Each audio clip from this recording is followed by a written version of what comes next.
I woke up in the ICU with cracked ribs and a tube in my throat. My hands flew to my stomach, but it was flat. The nurse said my daughter was fighting in the NICU. When I asked for my parents, the room went quiet. My phone showed 0 missed calls from my mother. My husband called from the airport to say he begged them to come. But my mother refused because she claimed I was always too dramatic. That's the short version. Here's what really happened.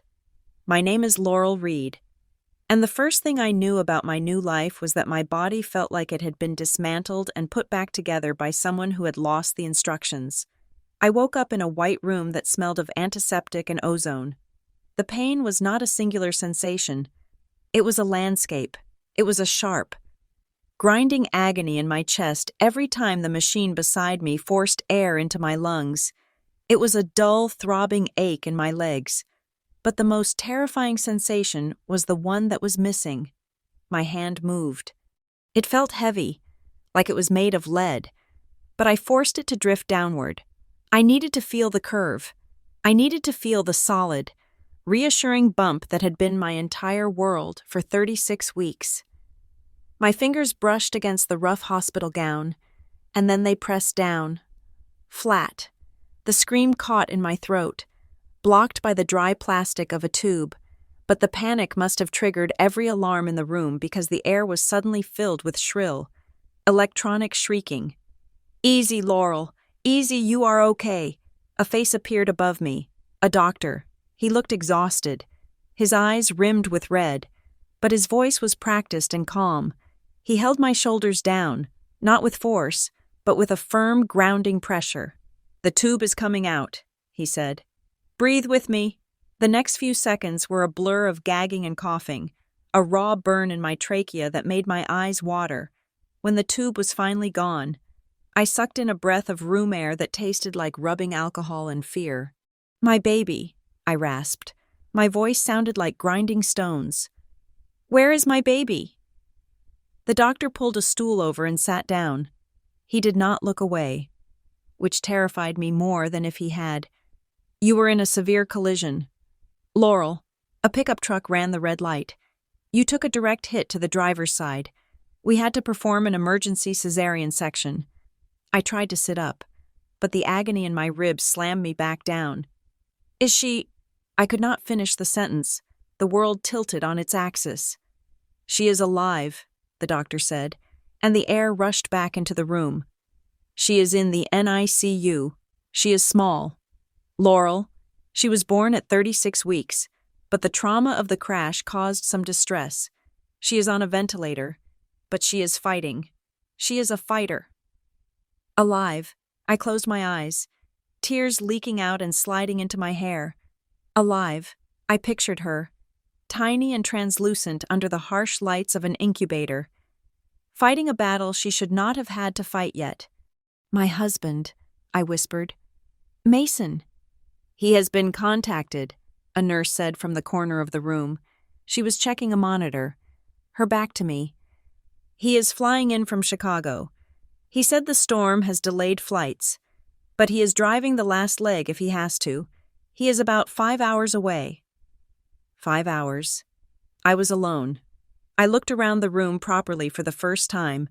It was a standard ICU box. Glass walls, blinking lights, the hum of machinery keeping me tethered to existence. But it was the chairs that drew my attention. The empty visitor chairs pushed neatly against the wall. My parents lived 15 minutes away, 15 minutes down the highway. "My parents?" I asked. I looked at the nurse. "Did you call the Kellers, Denise and Mark Keller?" The nurse turned around then.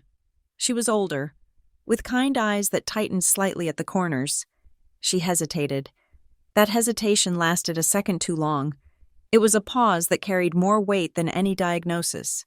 "We contacted the emergency contacts listed in your phone," she said gently. "And? There is no one in the waiting room. Mrs. Reed?" The silence that followed was louder than the heart monitor. "No one."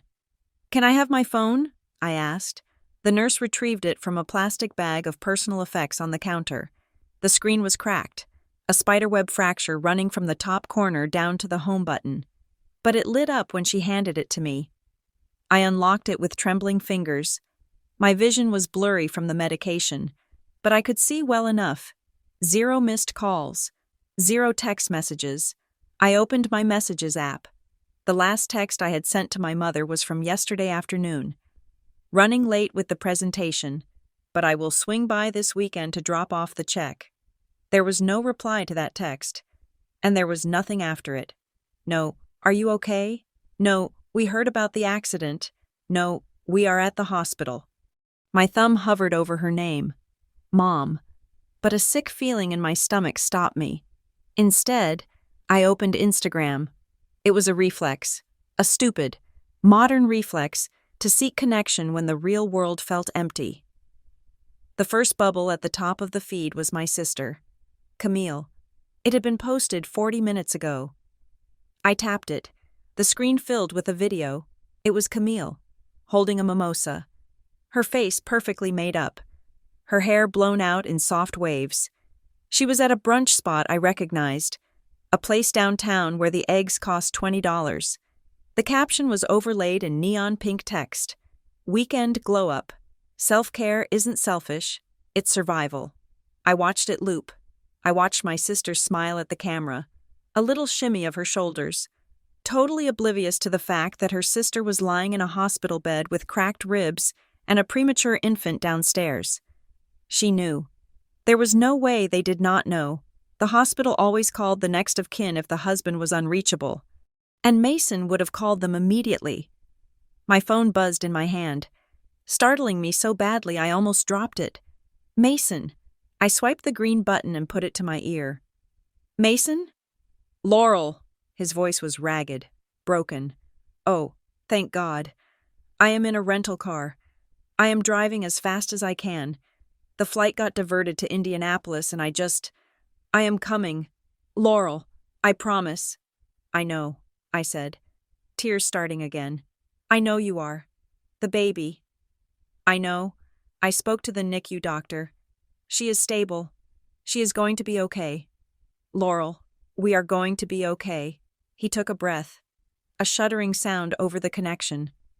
Are you alone? Yes, I said. The word tasted like ash.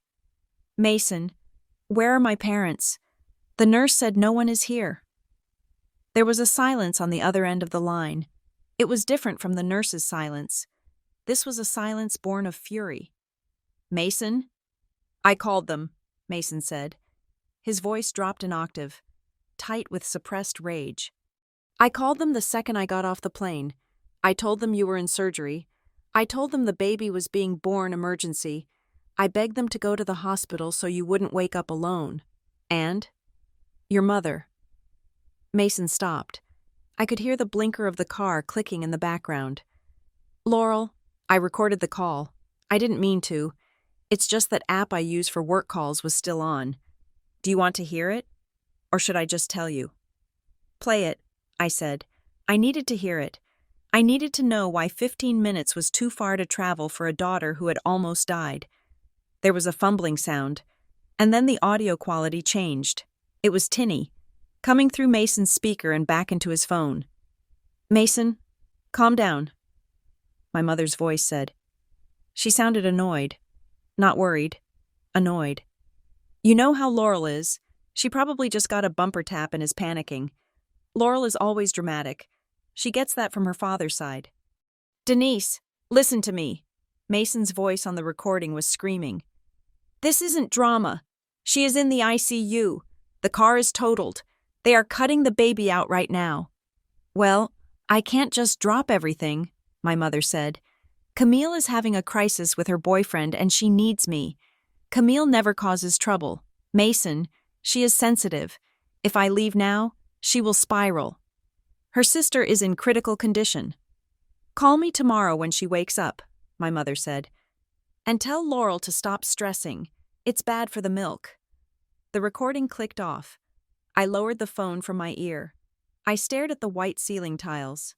Laurel is always dramatic. I had 3 broken ribs, a punctured lung, a C-section incision that burned like fire across my abdomen. My daughter was in a plastic box, fighting for oxygen, and my mother was comforting Camille because of a boyfriend. "Laurel?" Mason's voice came back, gentle and terrified. "Babe, say something." "I am here," I said. My voice was frighteningly calm. "Drive safe. Mason, just get here." "I will never forgive them for this," Mason said. "Do you hear me? Never." "I know," I said. "I love you." I hung up. The room was quiet again. I lay there, listening to the hiss of the oxygen. The pain in my body was still there, but it was being overtaken by a cold numbness spreading from the center of my chest. It was clarity. For 8 years, I had been the good daughter, the responsible one, the one who fixed things. I thought about the text I had sent yesterday. "I will swing by this weekend to drop off the check." The check. I opened my banking app. Face ID let me in. The numbers on the screen were stark black against the white background. I went to the Transfers tab. I scrolled down. Scheduled transfer. Mom and Dad. Support, $2,500. Status, pending. It was set to go out on the 1st of the month. Tomorrow. I clicked on the history. Last month, $2,500. The month before, $2,500. The month before that, $2,500. I kept scrolling. The numbers blurred. Sometimes they were higher. $4,100. That was for the roof repair 3 years ago. $3,200. Camille's certification course that she never finished. I had never dared to add it up. I had been afraid to see the total. I had told myself it was my duty. They were my parents. They had raised me. They needed help. I was the successful one. It was my job to carry the load. My finger hovered over the search bar. I typed in "transfer to Keller's." The app filtered the results. The list went on and on. Page after page of transactions. 8 years of my life. 8 years of saying no to vacations. 8 years of driving a used Honda while Camille posted photos of designer bags. 8 years of Mason wearing the same winter coat, so we could send checks to a house I wasn't even welcome in today. I looked at the number at the bottom of the filtered list, where the app helpfully summed up the total for the selected period, $392,450. I stared at the number, $392,000. That was a house. That was a college fund for the baby downstairs. That was a retirement. That was my blood, sweat, and time, converted into digits and sent into a black hole. And for what? To be called dramatic while I lay bleeding? To be ignored while my sister got a glow-up? I thought about the tiny baby in the NICU, my daughter. She was alone right now, except for strangers, the people who shared her DNA. The grandmother who lived 15 minutes away could not be bothered to drive down the street because it was inconvenient. I looked at the pending transfer for tomorrow. $2,500. My thumb hovered over the cancel button. My heart was racing. The monitor beside me beeping faster. Beep, beep, beep. It sounded like a countdown. "If they cannot show up when my baby is born," I whispered to the empty room, my voice shaking with a rage that felt colder and sharper than the winter storm outside. "Then what does this money mean?" I pressed cancel. A little box popped up. "Are you sure you want to cancel this recurring transfer?" I didn't just want to cancel this one. I wanted to burn the bridge. I selected cancel series. I confirmed it. The screen refreshed. No pending transfers. I lay back against the pillow. The phone heavy on my chest. The pain in my ribs was agonizing. But for the first time in 8 years, the weight on my shoulders was gone. They wanted to save their energy for Camille? Fine. They could ask Camille for the $2,500 next month. I closed my eyes and waited for my husband, and for the war that was about to begin.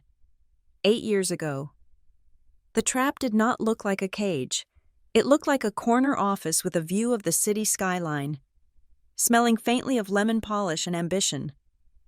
I was 28 years old. I had just landed my position at Stonebridge Risk and Compliance, a job that felt less like employment and more like an admission ticket to adulthood. I remember staring at my first real pay stub. The number at the bottom was not just a figure, it was proof that I had made it.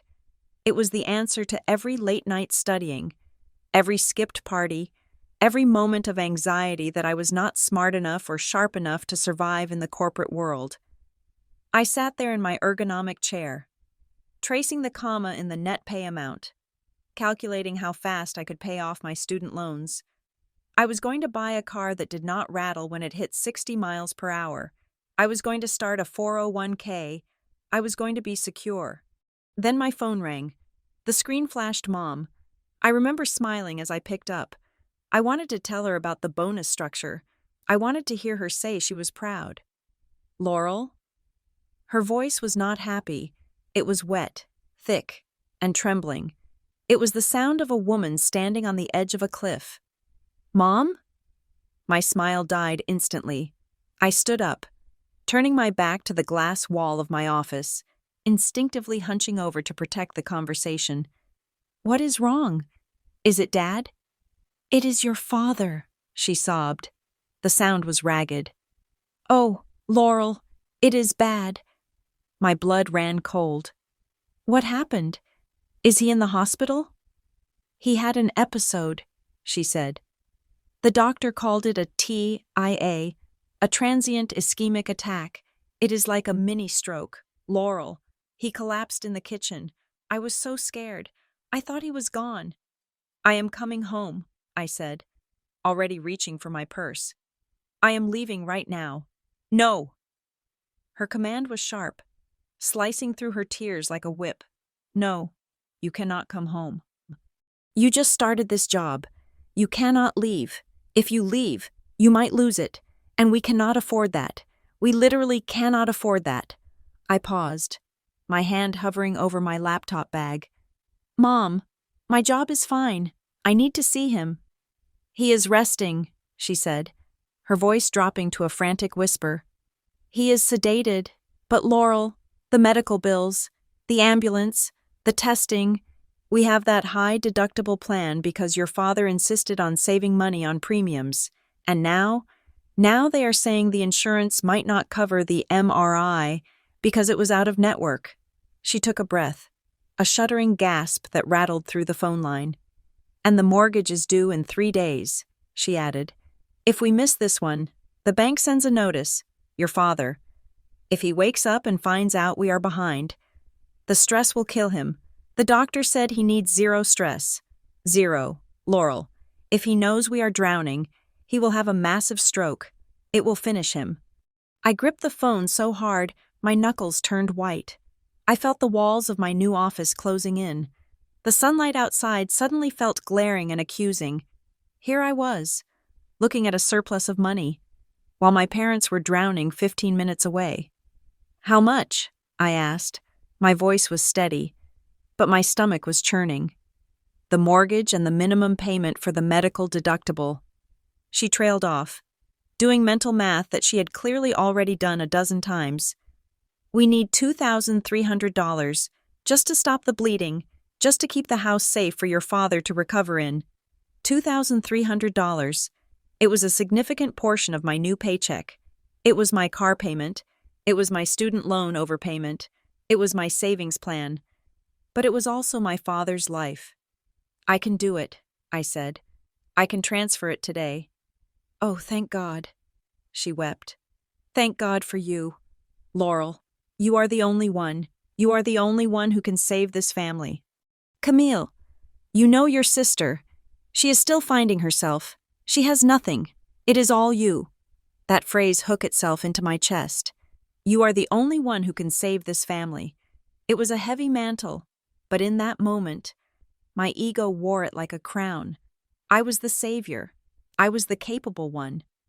There is one thing, she said, her voice suddenly dry and serious. You cannot tell your father. What? Why? His pride. Laurel, you know how he is. He is a traditional man. If he knows he is living off his daughter's charity, it will destroy him. He will feel like a failure. You have to promise me. This stays between us. Let him think the insurance covered it. Let him think his pension is enough. Do it for his health. It made a twisted sort of sense. My father was a proud man, often silent, often distant. I could imagine him refusing the money out of stubbornness, even as the ship sank. "Okay," I said. "I promise. I will not tell him." "Set it up as a recurring transfer," she instructed quickly. "Just until he is back on his feet. He needs expensive medication now, blood thinners, physical therapy. Just set it for the first of the month so I do not have to call and beg every time. I do not want to be a burden." "I will," I said. "I will set it up right now." I hung up the phone and logged into my bank account. The interface was new to me. I typed in the routing number she had texted me. I typed in the amount, $2,300. I selected monthly. I hit confirm. I watched the balance on my screen drop. The number that had made me feel rich and secure was gone, replaced by a much smaller, humbler figure. But I told myself it was worth it. I was buying my father's health. I was buying my mother's peace of mind. I waited for a text back, a thank you, a we love you, a you are a good daughter. Hours passed. Finally, at 8 in the evening, I got a text. Received. "Make sure it clears by the morning. The bank is strict." That was it. No heart emoji, no gratitude, just a confirmation of receipt, as if I were a tenant paying rent to a landlord. I sat in my apartment that night, eating instant noodles because I suddenly felt poor again, and told myself that their lack of gratitude was just stress. Mom was worried. Dad was sick. This was my duty. It was a daughter's responsibility to care for the people who raised her.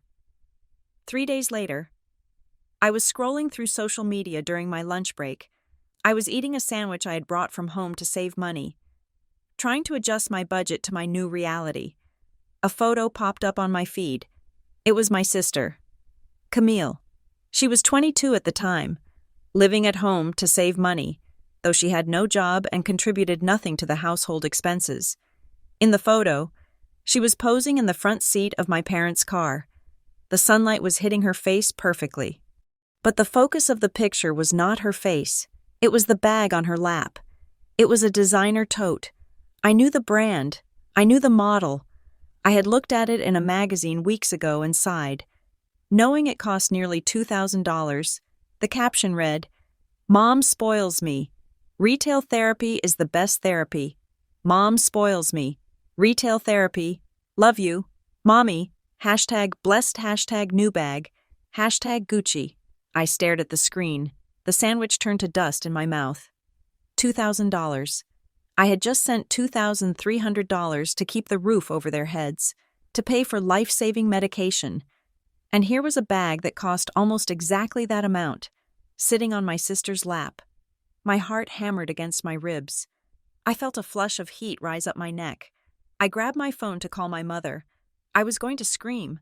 I was going to demand an explanation. But then, my thumb hovered over the dial button. "Stop," a voice in my head whispered. Maybe it is a knockoff. I thought, Camille buys fake things sometimes. She would never admit it on Instagram. But it could be fake. Maybe it is old. Maybe Mom bought it years ago and gave it to her now. Maybe Mom put it on a credit card. That was reckless. Sure, but it did not mean my money went to the bag. My money went to the mortgage. Money is fungible, but intent matters. And then, the most insidious thought of all. If you call and accuse them, you are the bad guy. You are the jealous sister. You are the one stressing Mom out when Dad is recovering from a stroke. I put the phone down. I looked at the picture again. The leather looked soft. The hardware gleamed. It did not look fake, but I forced myself to look away. I forced myself to swallow the bile in my throat. It is a coincidence. I told myself, do not be petty. Laurel, do not be selfish. That was the moment the lock clicked shut. If the money was the bait, my own guilt was the steel mechanism that trapped me. The next month, the transfer went through automatically. $2,300. I did not ask about the bag. My mother did not mention it. 2 months later, I visited the house. Dad looked thin, but he was walking around. He hugged me loosely. "Good to see you, kid," he said. How is the new job? It is good, I said, waiting for a wink, a nod, a squeeze of the hand that acknowledged the sacrifice I was making. Good, he said. Lucky you. The economy is tough right now. Your mother tells me things are tight, but we are managing. We always manage. He did not know. I looked at my mother in the kitchen. She was chopping vegetables, her back to us. She knew I was looking at her. She did not turn around. I could have spoken up then. I could have said, Dad, I am sending you half my paycheck. But I looked at his face. Proud, weathered, tired. And I remembered what my mother had said. He will feel like a failure. I stayed silent. And that silence cost me everything. Over the next year, the requests did not stop.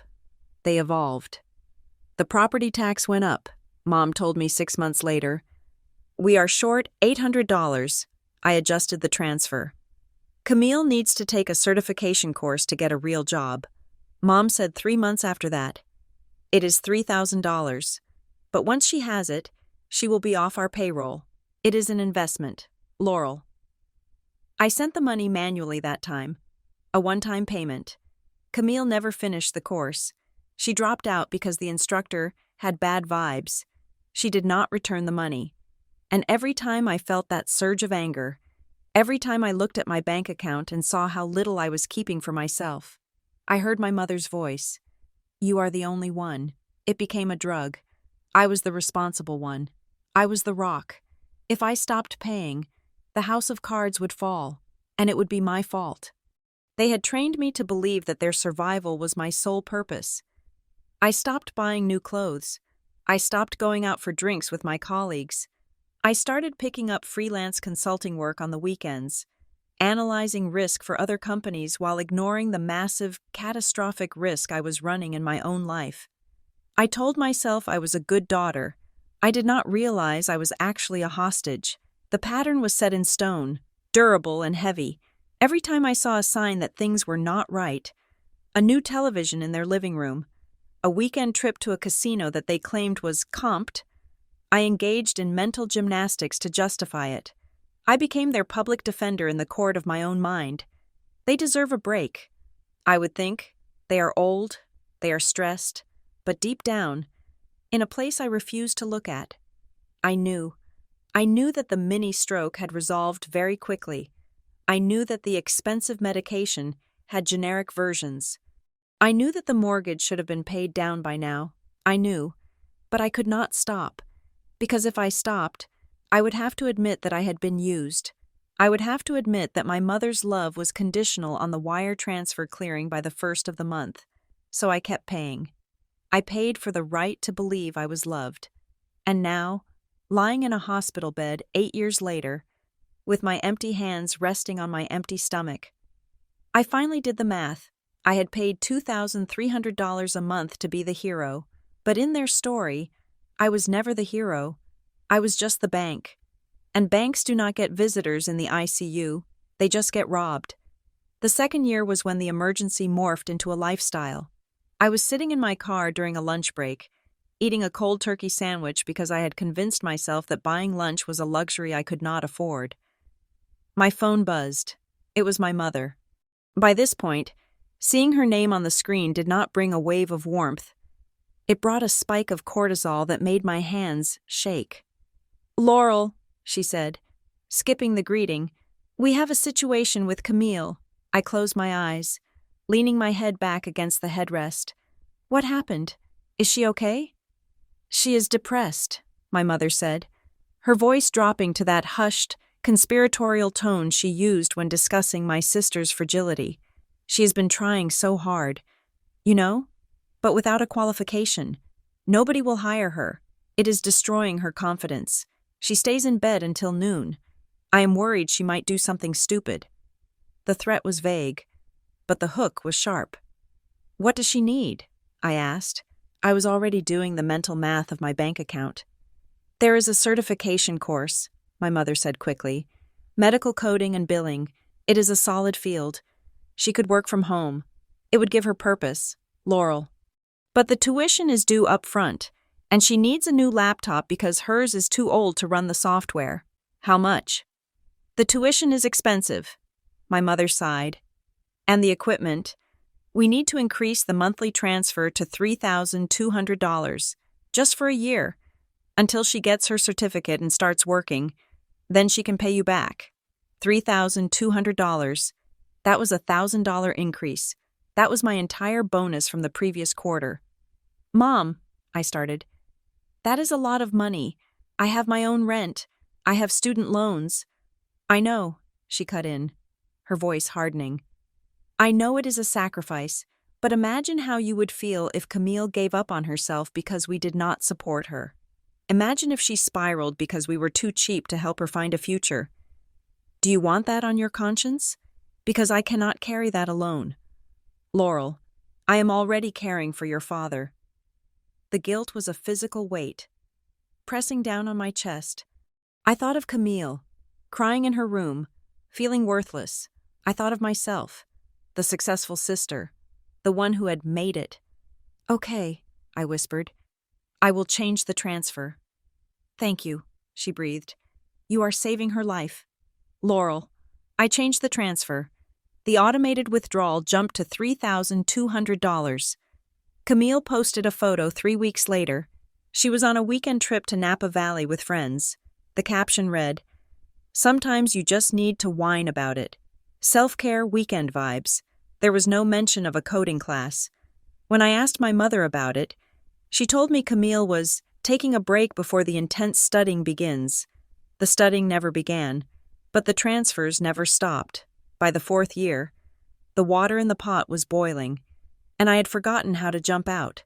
I had been promoted to senior risk analyst.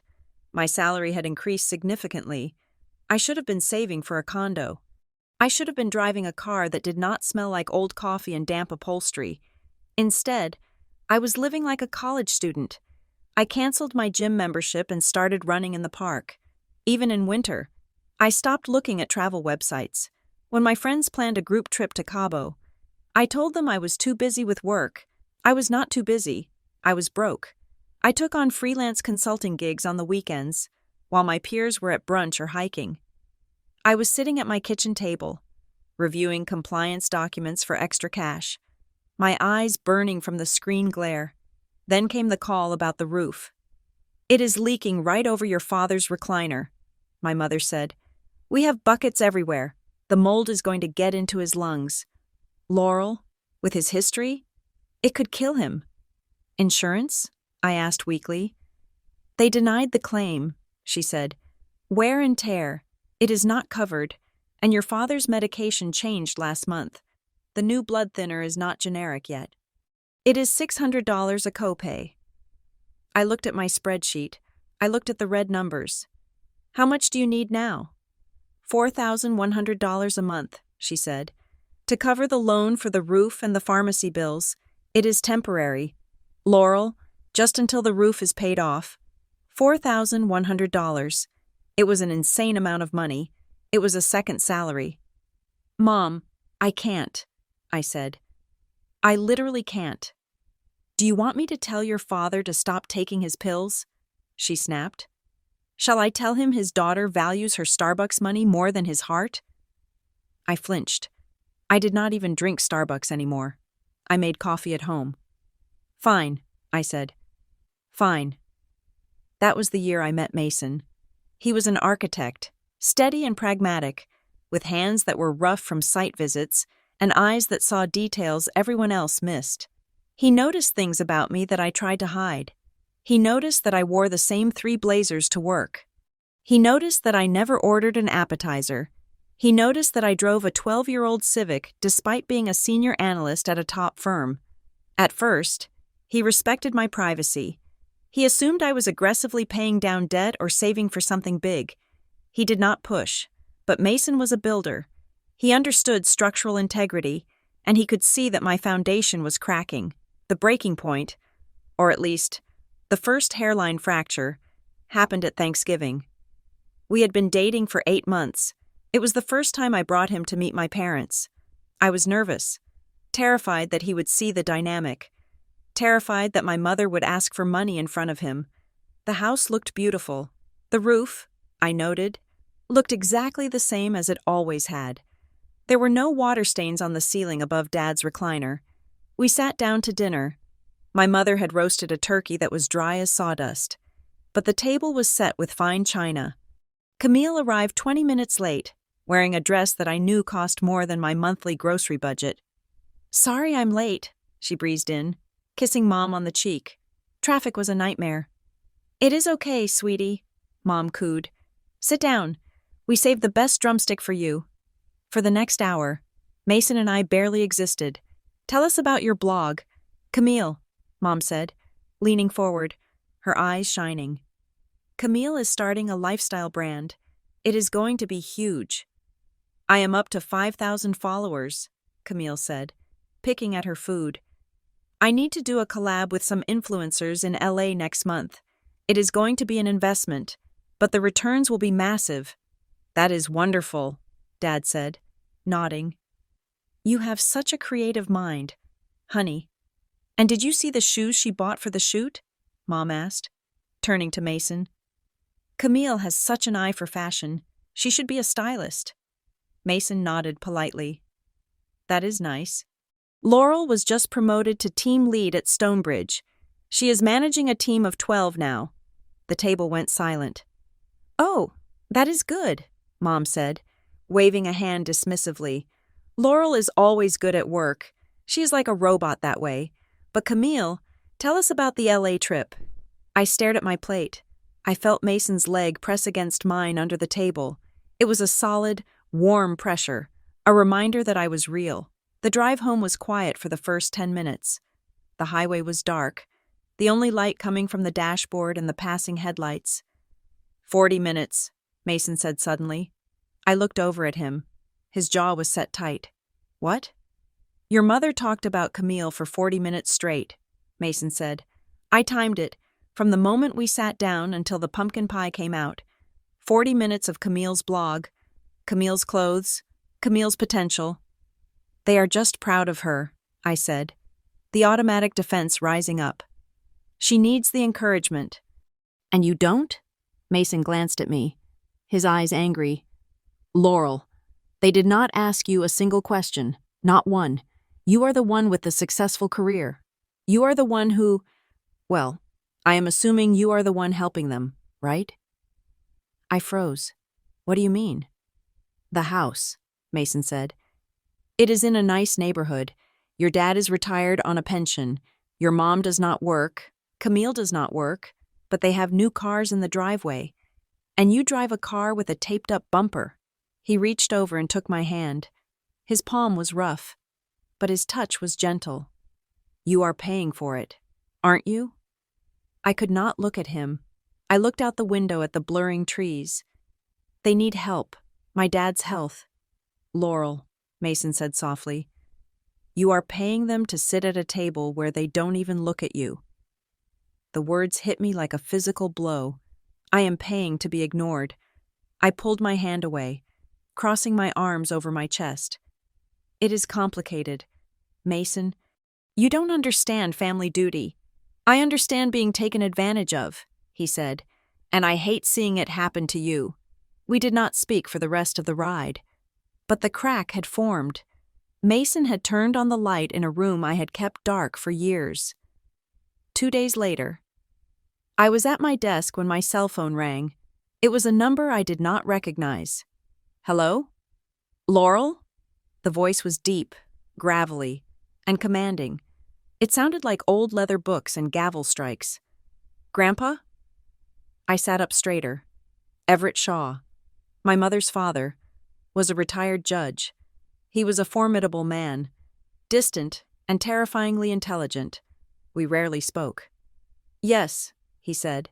"I was just going through some old files, thinking about things. How are you, child?" "I am fine." "Grandpa?" I said, surprised. "Working hard?" "And your mother?" he asked. The question was sharp. "Is Denise treating you well?" The question hung in the air. It was specific. It was probing. "Is she treating you well?" Not, "How is she?" "Of course," I said. The lie came out before I could stop it. It was a reflex, a defense mechanism to protect the family image. Mom is great. We are all good. There was a long pause on the other end.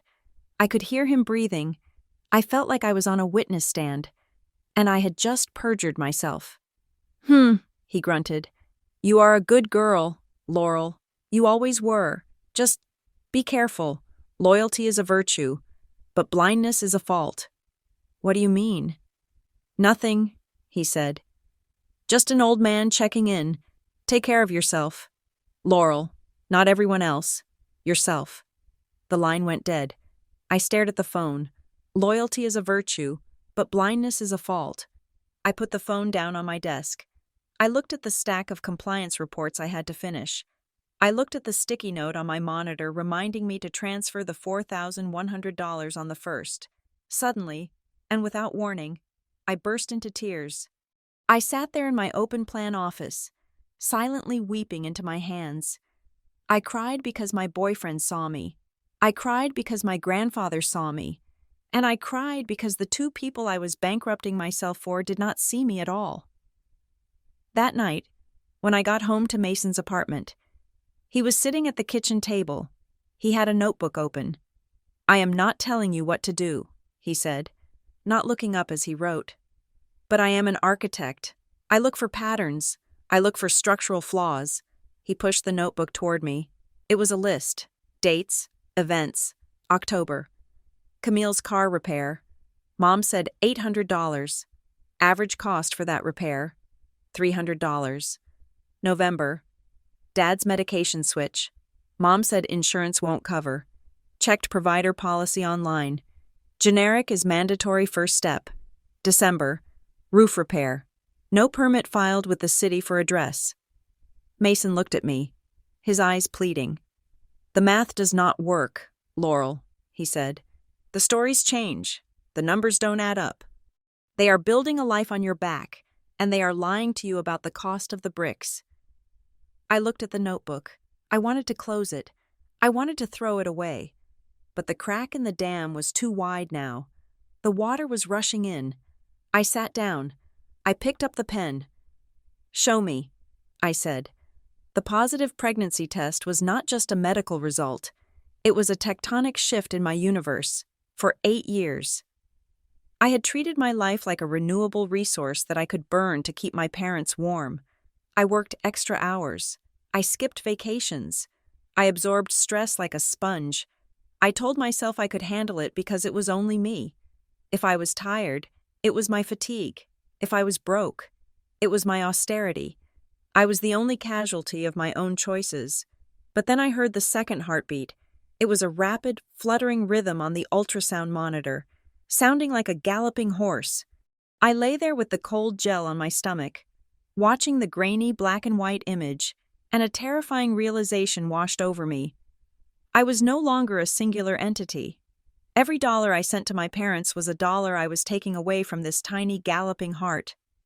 Every hour I spent stressing over my mother's manipulative texts was an hour of cortisol poisoning the environment my daughter was growing in.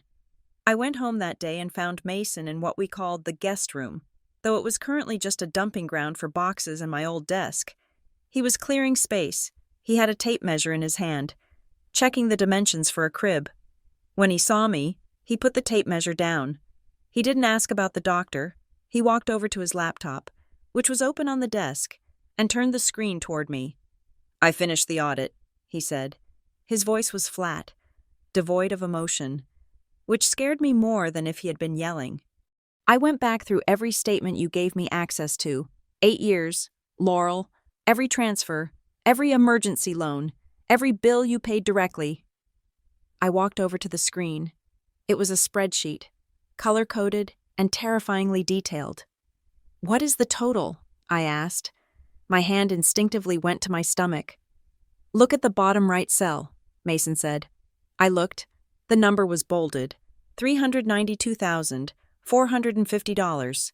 The air left the room. That does not include the cash withdrawals you made when you visited them, Mason added. Or the groceries you bought. Or the flights. This is just the wire transfers. $392,000. I stared at the number until the digits blurred. That was a house. A beautiful 4-bedroom house in a school district where the teachers were not overworked. That was a college fund that would have meant my daughter never had to work 2 jobs like I did. That was a decade of retirement savings. It was safety. It was freedom.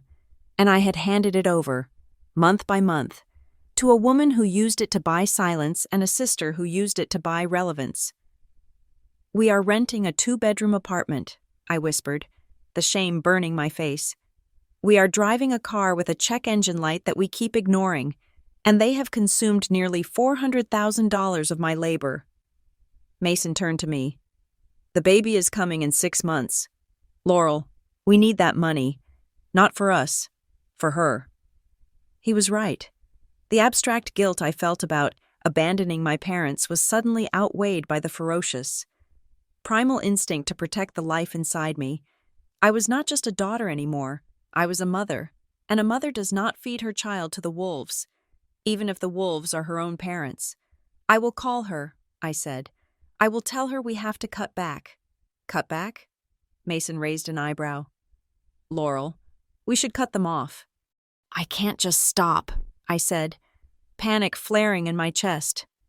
"Dad's heart, if I cause a scene, and he has a stroke—" "That is their hostage leverage talking," Mason said. "But fine, one step at a time. But you have to do it tonight." I nodded. I went into the bedroom and closed the door. My heart was pounding so hard I felt dizzy. I sat on the edge of the bed and dialed the number. It rang 4 times. "Hello?" My mother's voice was breathless, in the background. I could hear the distinct chime of a slot machine, or maybe a video game. "Mom, we need to talk," I said. I tried to make my voice firm, professional, the way I spoke to clients when I had to deliver bad news. "Can it wait?" she asked. "I am in the middle of something." "No, it cannot wait," I said. "I am pregnant." There was a pause, a long, heavy silence. "Oh," she said, "not congratulations, not I am going to be a grandmother, just, oh.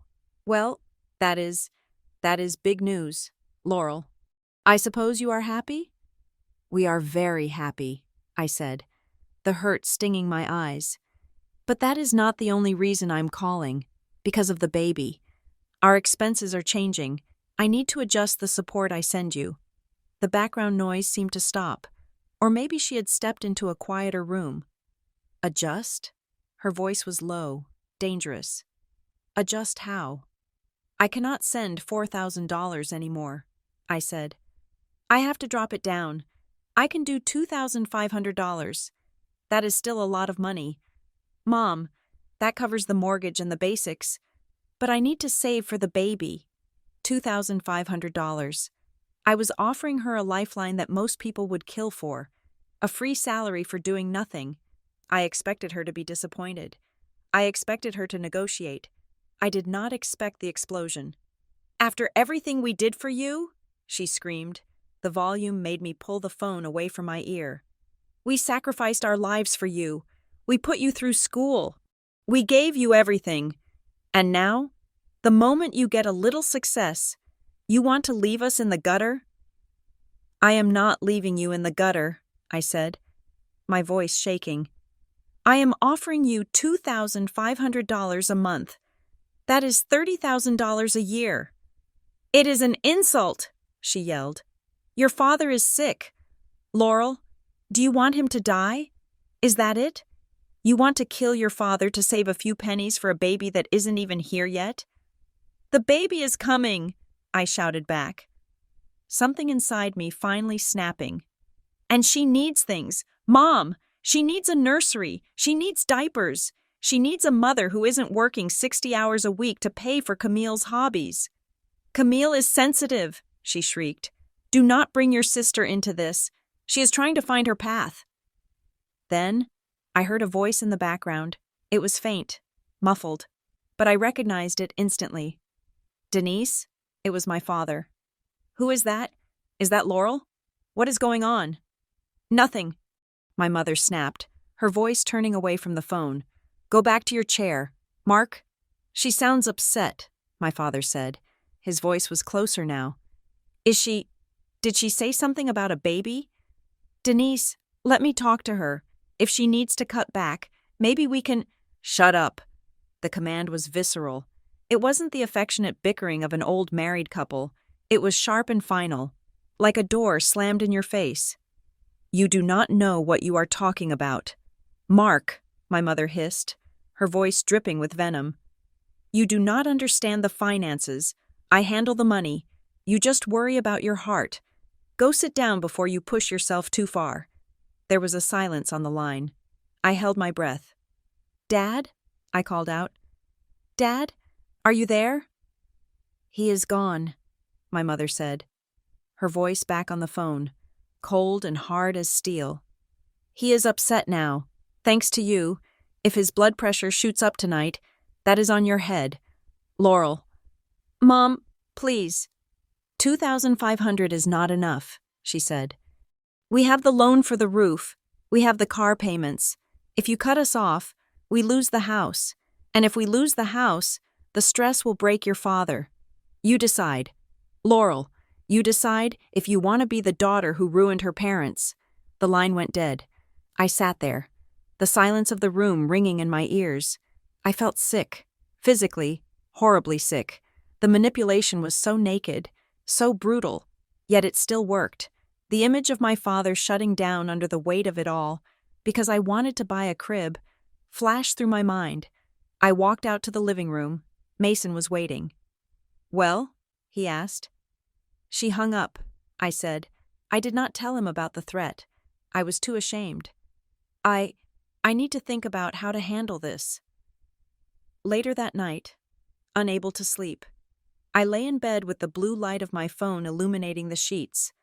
I opened Instagram. It was a form of self-sabotage. I knew, but I couldn't stop myself. There was a new post from Denise Keller. The location tag was The Sanctuary Spa and Resort. The photo showed a pair of legs resting on a plush white lounger, a cucumber martini in the foreground, and a view of a lit-up pool. The caption read, Self-care is sacred. Sometimes you have to put yourself first to recharge for the people you love. Blessed Grandma Healing. I stared at the timestamp.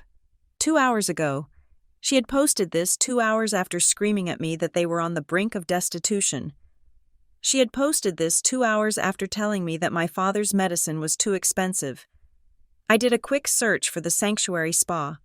A day pass was $300. A treatment was another $200. She had spent $500, my money, to relax after the stress of bullying me. I felt a hand on my shoulder.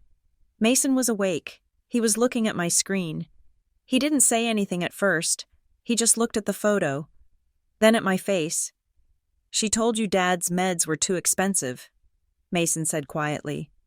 Yes. And she is drinking a $20 martini. Yes. Mason sat up and turned on the bedside lamp. He looked at me with an intensity that made me sit up too. Laurel, he said, this is not about money anymore. This is about what we are teaching this baby. He placed his hand on my stomach. If our daughter grows up seeing you do this, he said, what lesson does she learn? Does she learn that love means setting boundaries and respecting yourself? Or does she learn that love means submission? Does she learn that being a good woman means letting people bleed you dry? The question hung in the air, heavy and undeniable. I thought about my daughter. I thought about her watching me answer the phone, watching me shrink, watching me write checks with shaking hands. I thought about her learning to equate abuse with affection. No, I whispered. I don't want her to be like me. Then you have to stop being this version of you, Mason said. You have to kill the version of Laurel that is afraid of them. I took a deep breath. The anger was there, finally overtaking the fear. It was a cold, hard resolve. Okay, I said. I am done, but I can't do it over the phone. She just hangs up or puts Dad on to guilt me. I need to do it in person. I need to look her in the eye so she can't lie about what Dad knows. When? Mason asked. After the birth, I said. I can't drive down there now. My blood pressure is already elevated. The doctor said no stress. If I go down there and scream at her, I could hurt the baby. It sounded logical. It sounded responsible. I will maintain the payments for 6 more months, I said, rationalizing it as I spoke. I will treat it like a severance package, but the moment the baby is born, the moment I am physically recovered, we go down there. We show Dad the spreadsheet. We cut them off, cold turkey. Mason looked at me, worry etched in the lines of his forehead. 6 months is a long time. Laurel, a lot can happen in 6 months. It is the safest option, I insisted. I just need to get through the pregnancy. I just need to get her here safely. Then I will fight. I truly believed I had time. I believed that I could schedule the revolution for a convenient date on the calendar. I believed that if I just paid the ransom for a little while longer, the kidnappers would behave until I was ready to escape. I turned off the lamp and lay back down, my hand over my daughter, promising her that her mother would be strong tomorrow. But life does not care about your schedule, and the bill for 8 years of silence was about to come due, not in 6 months, but on a rainy Tuesday night that would change everything. The rain that night was not just weather, it felt like a warning. It was a Tuesday in November, and I was 36 weeks pregnant. My ankles were swollen to the size of grapefruits, and my lower back throbbed with a dull, rhythmic ache that had become the soundtrack of my 3rd trimester. I should have been at home, nesting, folding tiny onesies, and mentally preparing for labor. Instead, I was driving home from a client meeting that had run 2 hours late because I was trying to secure a contract bonus I desperately needed to refill the hole in my savings account. The windshield wipers slapped back and forth, fighting a losing battle against the deluge. The world outside was a blur of smeared neon lights and gray asphalt. I adjusted my seat, trying to find a position that did not pinch my sciatic nerve, and rubbed my belly with one hand. "Hold on, little one," I whispered to the empty car. "Mama is almost home. Just 20 more minutes." I turned onto Ridgeview Avenue. The streetlights here were sparse, casting long, distorted shadows across the wet road. I was driving carefully, 10 miles under the limit, my hands gripping the wheel at 10 and 2.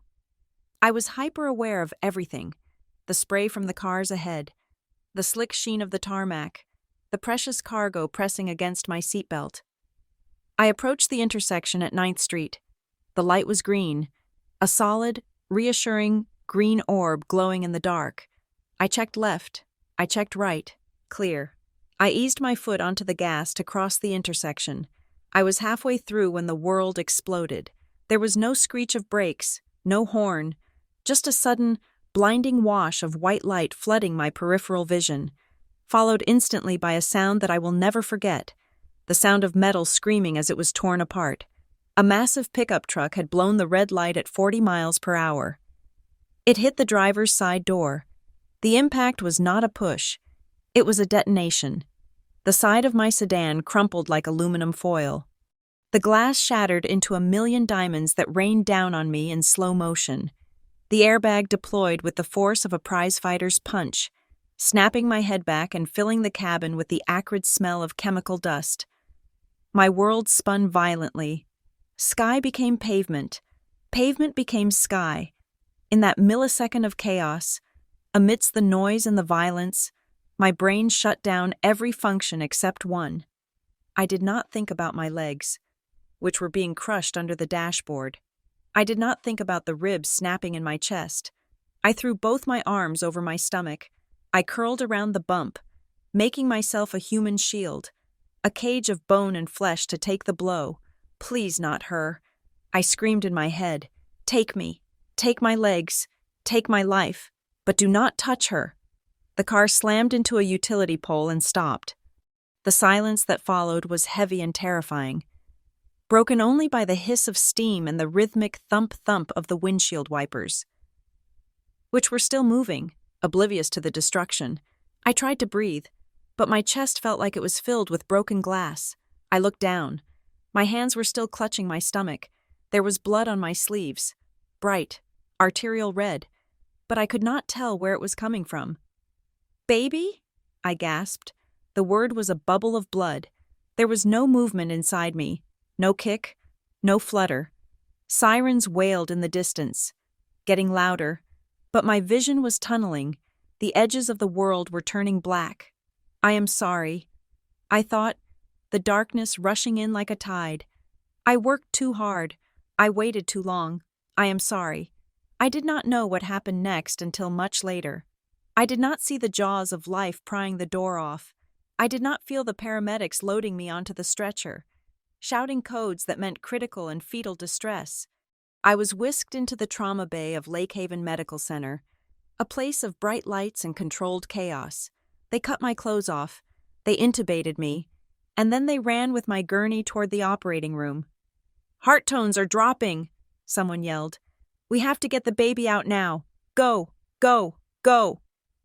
While I was lying on a steel table, sliced open by a scalpel to save my daughter, my husband was 300 miles away in a sterile airport terminal in Chicago. Mason had been scheduled to fly out at 6 in the evening. The storm that had caused my accident had also grounded his plane. He was pacing by the gate, staring at the delayed sign. When his phone rang, it was not me. It was a nurse from Lake Haven. Mason told me later that his knees actually gave out. He slid down the wall of the terminal, ignoring the stares of the other passengers, listening to the nurse tell him that his wife was in surgery and his child was in danger. "I am coming," he shouted into the phone, scrambling to his feet. "I am renting a car. I am driving. I will be there in 5 hours.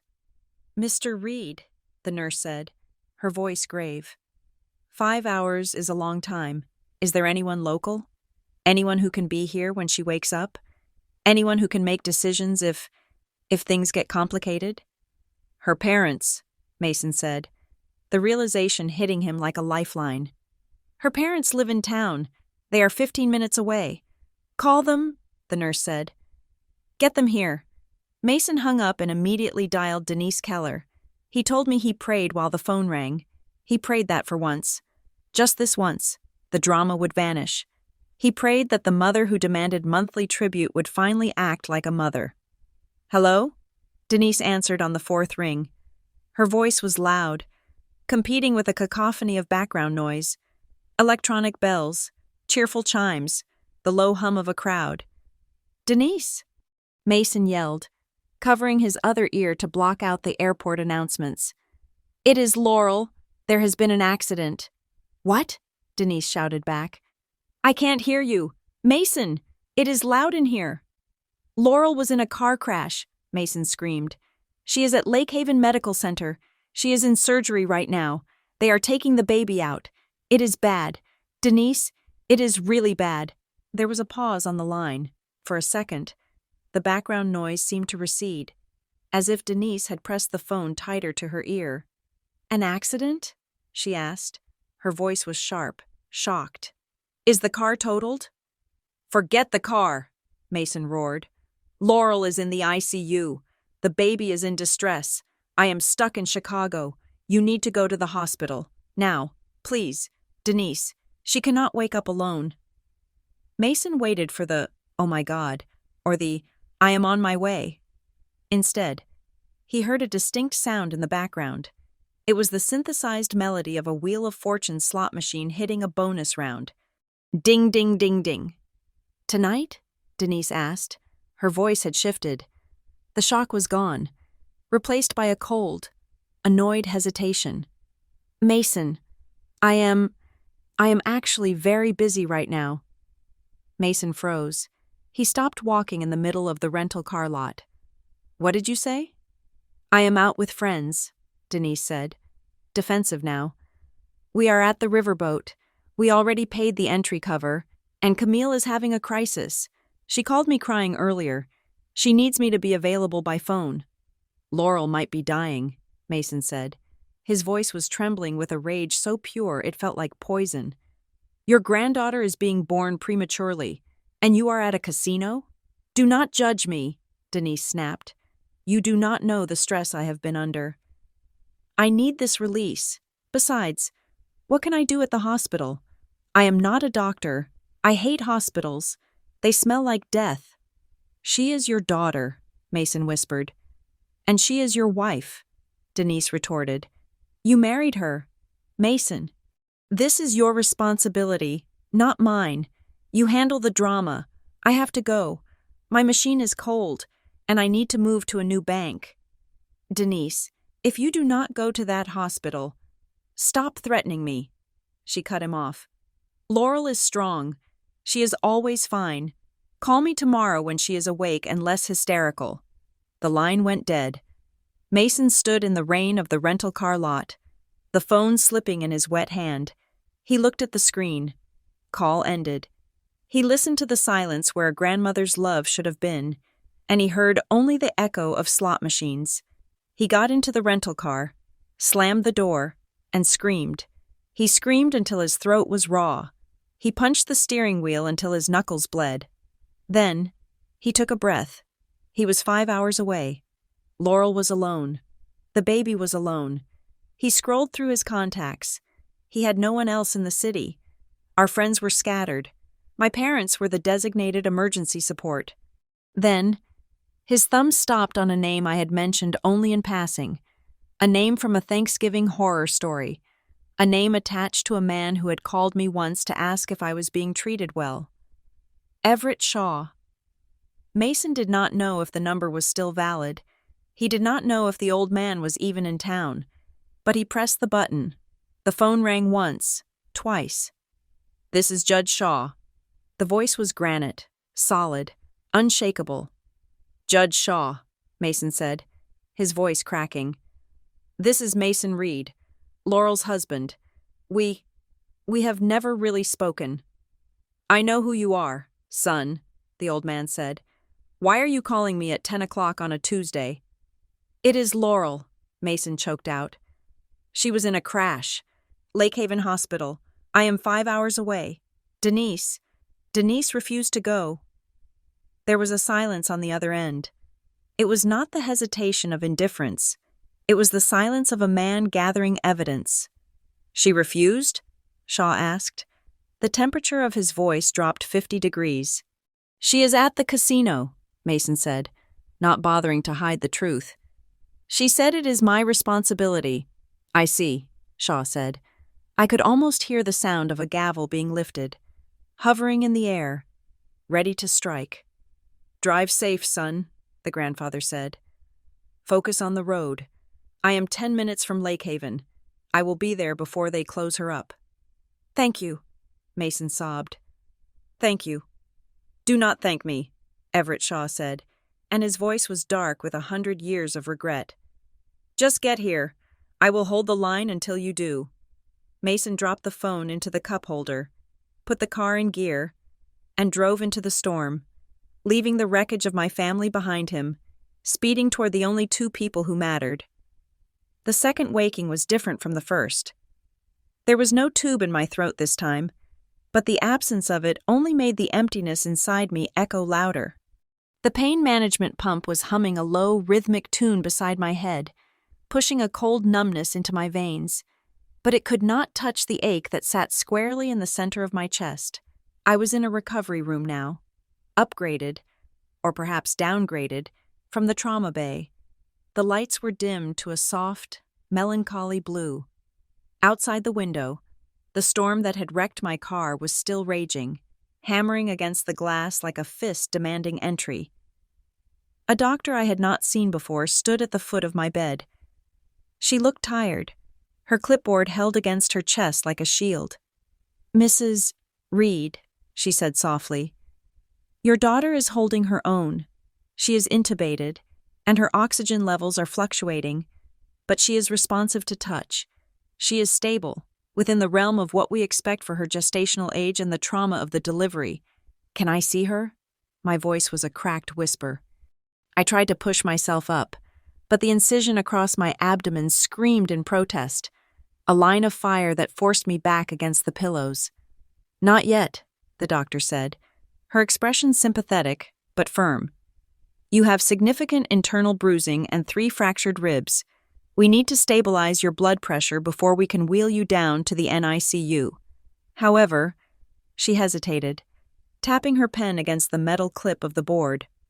We do need someone to sign the consent forms for her central line placement and the donor milk protocol. We cannot proceed with the long-term nutrition plan without a guardian's signature. I looked at the empty chairs. The vinyl was pristine, uncreased by any waiting loved one. "My husband is driving," I said. "He is still hours away." "Is there anyone else?" the doctor asked gently. The police report listed local family, a mother, Denise Keller. Hearing her name felt like a second collision. "No," I said, and the word tasted like iron. "There is no one else, just me. Bring the papers here. I will sign them." "It is a lot of paperwork, Mrs. Reed. Usually, we prefer to explain the risks to a family member who is not under the influence of heavy pain medication." "I am awake," I said, sharpening my voice, forcing the fog to clear through sheer will. "And I am the only parent she has right now. Bring me the papers." The doctor nodded, defeated by my desperation, and handed me the clipboard. My hand shook as I signed Laurel Reed over and over again. Every loop of the pen felt heavy. I was signing my life away, authorizing strangers to insert tubes into my daughter's tiny veins because her grandmother was too busy playing slots to be here. When the doctor left, the silence returned, heavier than before. I felt a rising panic, a claustrophobic terror that my baby was downstairs, alone in a plastic box, surrounded by machines that beeped and hissed, with no one to whisper her name. I pressed the call button. "I need a favor." I told the floor nurse who appeared. "I know I cannot go down there, but I need to know someone is watching her. Not just the monitors. Is it possible to hire a private duty nurse? Or request a specific senior nurse for the NICU? I have savings. I will pay whatever it costs." I didn't care about the money anymore. I would burn every cent I had left if it meant my daughter wasn't alone. "You don't need to pay, honey," the nurse said. "But I can call down and see who is on the rotation. I will ask for Tanya, if Tanya Brooks is on tonight. Your baby is in the best hands in the state." Half an hour later, the door opened. A woman walked in who looked less like a nurse and more like a weary general returning from a successful campaign. She was in her 40s, with skin the color of deep mahogany and hair pulled back in tight, no-nonsense braids. Her scrubs were navy blue, crisp and unwrinkled despite the hour, but it was her eyes that caught me. They were dark, steady, and possessed a weight that suggested she had seen everything that could possibly happen between birth and death. And none of it scared her. "Mrs. Reed?" she said. Her voice was a low contralto, smooth and grounding. "I am Tanya Brooks. I am the charge nurse in the NICU tonight. I am assigned to your little girl." "Is she okay?" I asked, tears instantly welling up. Tanya walked to the side of the bed and placed a hand on the railing. She didn't offer false platitudes. She didn't smile vividly. She just looked at me with that rock-steady gaze. "She is fighting," Tanya said. "She has your chin, and she has a temper. She tried to kick the pulse ox sensor off 3 times in the last hour. I like a baby with a temper. It means they want to be here." I let out a sob that was half laugh, half cry. "She is alone. I should be there."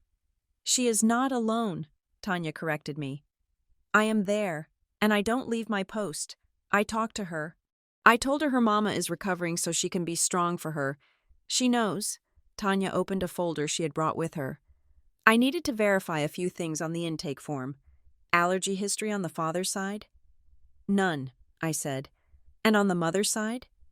"None," Tanya nodded, checking a box. Then she paused. Her pen hovered over the next of kin section. Her eyes narrowed slightly as she read the name printed there. "Denise Keller," Tanya read aloud. "Grandmother, contact number ending in 4492. "Yes," I said, turning my head away to look at the rain-lashed window. "That is my mother, but she isn't coming." Tanya didn't move. The scratching of the pen stopped. I could feel her looking at me, analyzing me with that clinical, sharp intelligence. "Keller," Tanya murmured. "And she lives in Overland Park? About 15 minutes from here?" "Yes." Tanya closed the folder slowly. She took a step closer to the bed. The professional distance she had maintained evaporated, replaced by something more personal, something sharper.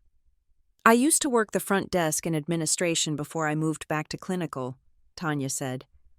Her voice was lower now, intimate and serious.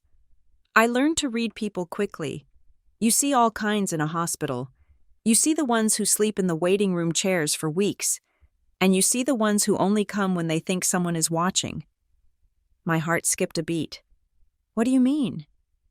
Tanya hesitated, then made a decision. She leaned in. I shouldn't tell you this. Strictly speaking, it is against protocol to discuss visitors who haven't been cleared, but you are lying here with broken ribs, worrying about your baby being alone. She took a breath. A woman came to the NICU doors about 2 hours ago, Tanya said. Around 3 a.m. She matched the description of your mother. Expensive coat, heavy makeup. She asked to see Laurel Reed's baby. I froze. My breath hitched in my chest. She came? She was here? For a second, a desperate, pathetic hope flared in my chest. Maybe I was wrong. Maybe she had left the casino. Maybe she had come to apologize, to hold her grandchild, to make it right. She was here, Tanya said, but her face was grim. She asked which incubator was the Reed baby. I told her only parents or people with parental bans could enter the unit. She told me she was the grandmother and that it was urgent she see the baby. Did she come in? I asked. Did she hold her? Tanya shook her head slowly. No, that is the thing. Mrs. Reed, she didn't ask to hold the baby. She didn't ask how the baby was doing. She didn't ask about the oxygen levels or the brain bleed risk. Tanya paused, her eyes hardening into flint. She had her phone out, Tanya said. She was holding it up, camera app open. She asked if I could just open the blinds so she could get a quick picture of the baby in the incubator. She said, and I quote, I need to update the family group chat so they know I was here. The air in the room seemed to vanish. I felt like I was back in the car, the metal crushing me. A picture? I whispered. I told her that photography is strictly prohibited without parental consent, Tanya continued. And I told her that if she wanted to enter the unit, I needed to scan her driver's license into the visitor log. It is a security measure. We track everyone who enters the NICU, date, time, identity, and... She put the phone away immediately, Tanya said. She looked annoyed. She told me, Oh, I left my ID in the car. It is raining too hard to go back for it. And then she turned around and walked toward the elevators. She didn't go to the car. Mrs. Reed, I watched her on the security monitor. She got into a rideshare that was waiting at the curb. I stared at the ceiling tiles. The white squares blurred together. She had come. She had been in the building. But she hadn't come to be a mother. She hadn't come to be a grandmother. She had come to be a witness for the defense. She wanted a photo, a time-stamped, geotagged photo of a helpless infant in a plastic box, just so she could post it later or show it to her friends and say, See, I was there. Laurel is lying. I am a good grandmother.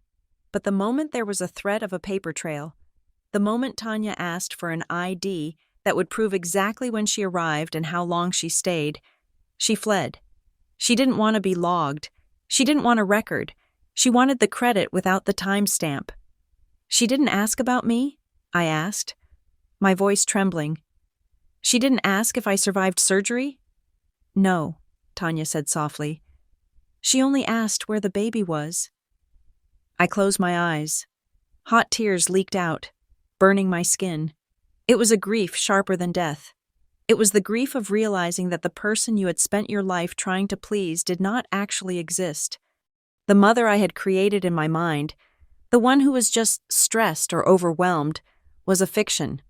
The reality was a woman who would treat my daughter's trauma as a photo opportunity. Thank you for telling me, I whispered. I thought you should know, Tanya said. She reached out and squeezed my hand. Her grip was strong, calloused, and infinitely more comforting than any touch I had ever received from Denise Keller.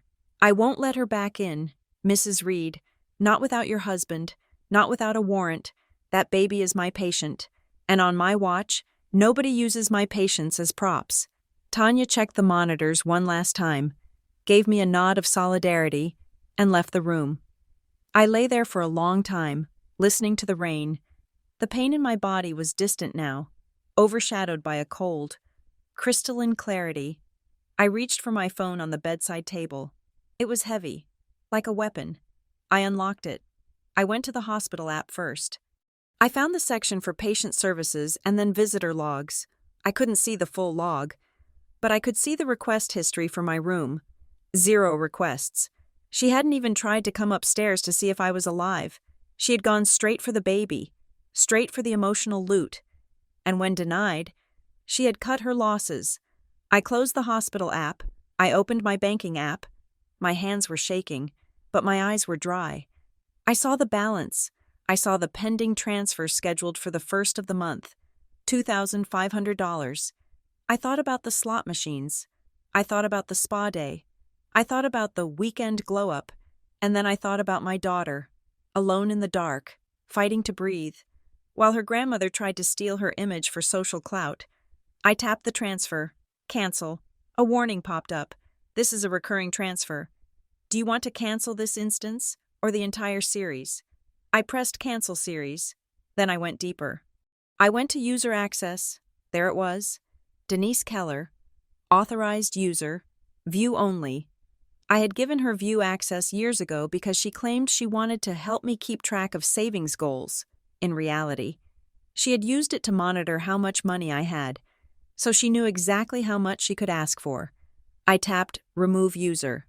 Are you sure? Yes. I went to my credit cards. There was an authorized user card for emergencies that I had given her 5 years ago. For Dad's prescriptions, she had said. I tapped Freeze Card. Then I tapped Report Lost/Stolen, just to be sure a new number would be issued that she didn't have. I worked with the precision of a surgeon. I cut every digital cord. I severed every financial artery that connected me to the parasite that had been feeding on my life for a decade. When I was done, the screen looked different. It looked clean. It looked like mine. I opened my messages. I found Mason's thread. He had texted me 10 minutes ago. Past the state line. Traffic is bad, but I am moving. Hold on. Laurel. I typed a reply. My thumb hovered over the send button. I looked at the words. They were simple, but they carried the weight of an ending and a beginning. She came to the hospital. She tried to take a picture of the baby and left when the nurse asked for ID. She didn't even ask if I was alive. I sent it. Then I typed one more thing. I cut the money. I canceled everything. They have chosen who they are. Now it is my turn. I put the phone down on my chest, right over my heart. The room was dark. But for the first time in my life, I wasn't afraid of the dark. I was just waiting for the morning and for the war that would come with the light. 3 hours after I severed the financial umbilical cord that had been strangling my family. The door to my hospital room opened again. I expected a nurse. I expected Mason. I even half expected my mother, storming in to demand why her credit card had been declined at the Riverboat Casino. But it was none of them. A man stood in the doorway, filling the frame with a presence that seemed to suck the oxygen out of the room. He was wearing a heavy trench coat that was soaked through, the water dripping from the hem onto the linoleum floor in a steady, rhythmic tap. He held a wide-brimmed hat in one hand, his knuckles white against the felt. It was my grandfather, Everett Shaw. I had not seen him in 2 years. He looked older, his face lined with the deep fissures of age and gravity, but his eyes were exactly as I remembered them from the bench, steel gray, unblinking, and terrifyingly sharp. He did not look like a grandfather visiting a sickbed. He looked like a judge entering a courtroom to deliver a capital sentence. "Grandpa?" I whispered, my voice sounding small in the quiet room. He did not smile. He walked to the side of the bed, his movements precise and deliberate. Ignoring the chair, he looked at the IV lines snaking into my arm. He looked at the monitor tracking my heart rate. Then he looked at my face, studying the bruising and the exhaustion. "I am late," he said. His voice was a low rumble, like distant thunder. "For many years, I have been late, but tonight, I believe I have arrived at the right time. He placed his hat on the bedside table. Then, he reached into his wet coat and pulled out a thick manila folder. It was bulging, held together by a heavy rubber band. He placed it on the bed, right over my legs, the weight of it pressed down on the sheets. "What is this?" I asked, my hand hovering over the cover. "Evidence," he said. I opened the folder. The first page was a bank statement, but it wasn't mine. It was a joint account held by Denise and Mark Keller. I scanned the lines. Withdrawal. River City Casino. $400. Withdrawal. River City Casino. $600. Withdrawal. Cash advance. $1,000. Page after page. It was a hemorrhage of cash. "Keep going," Grandpa said. I turned the page.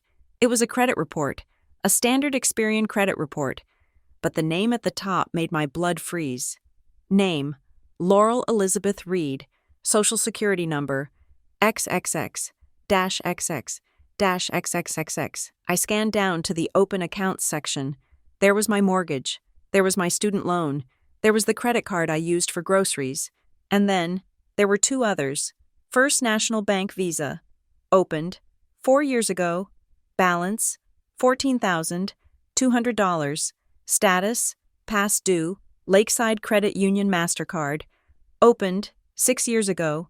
Balance: $8,900. Status: revolving. I stared at the numbers. The paper shook in my hands. "I don't have these cards," I whispered. "I have never banked with First National. I have never been to Lakeside Credit Union." "I know," Grandpa said, "but your mother has." The room spun. Identity theft. It wasn't just guilt-tripping. It wasn't just emotional manipulation. It was a felony. "She used my Social Security number?" I asked, looking up at him. "How? How did she even get it?" "You filled out financial aid forms for college 18 years ago," Grandpa said. "She kept copies. She keeps copies of everything. Laurel. She opened the first one when you got your first promotion. She opened the second one when you got married." He reached out and tapped the paper with a gnarled finger. "She has been rotating the debt," he explained, his voice clinical, detached, the way he used to explain points of law. "She pays the minimum on one using the cash advance from the other. She keeps the utilization just low enough to avoid triggering a fraud alert that would reach you. And she set the billing address to a P.O. box in her name. She has been living on your credit for 6 years. "Why?" I choked out. "I was sending her money. I was sending her thousands of dollars a month. Why steal from me on top of it?" "Because it is never enough," Grandpa said. "Addiction is a bucket with no bottom, and entitlement is a hunger that cannot be fed." He pulled a chair over and finally sat down. The wet coat squeaked against the vinyl.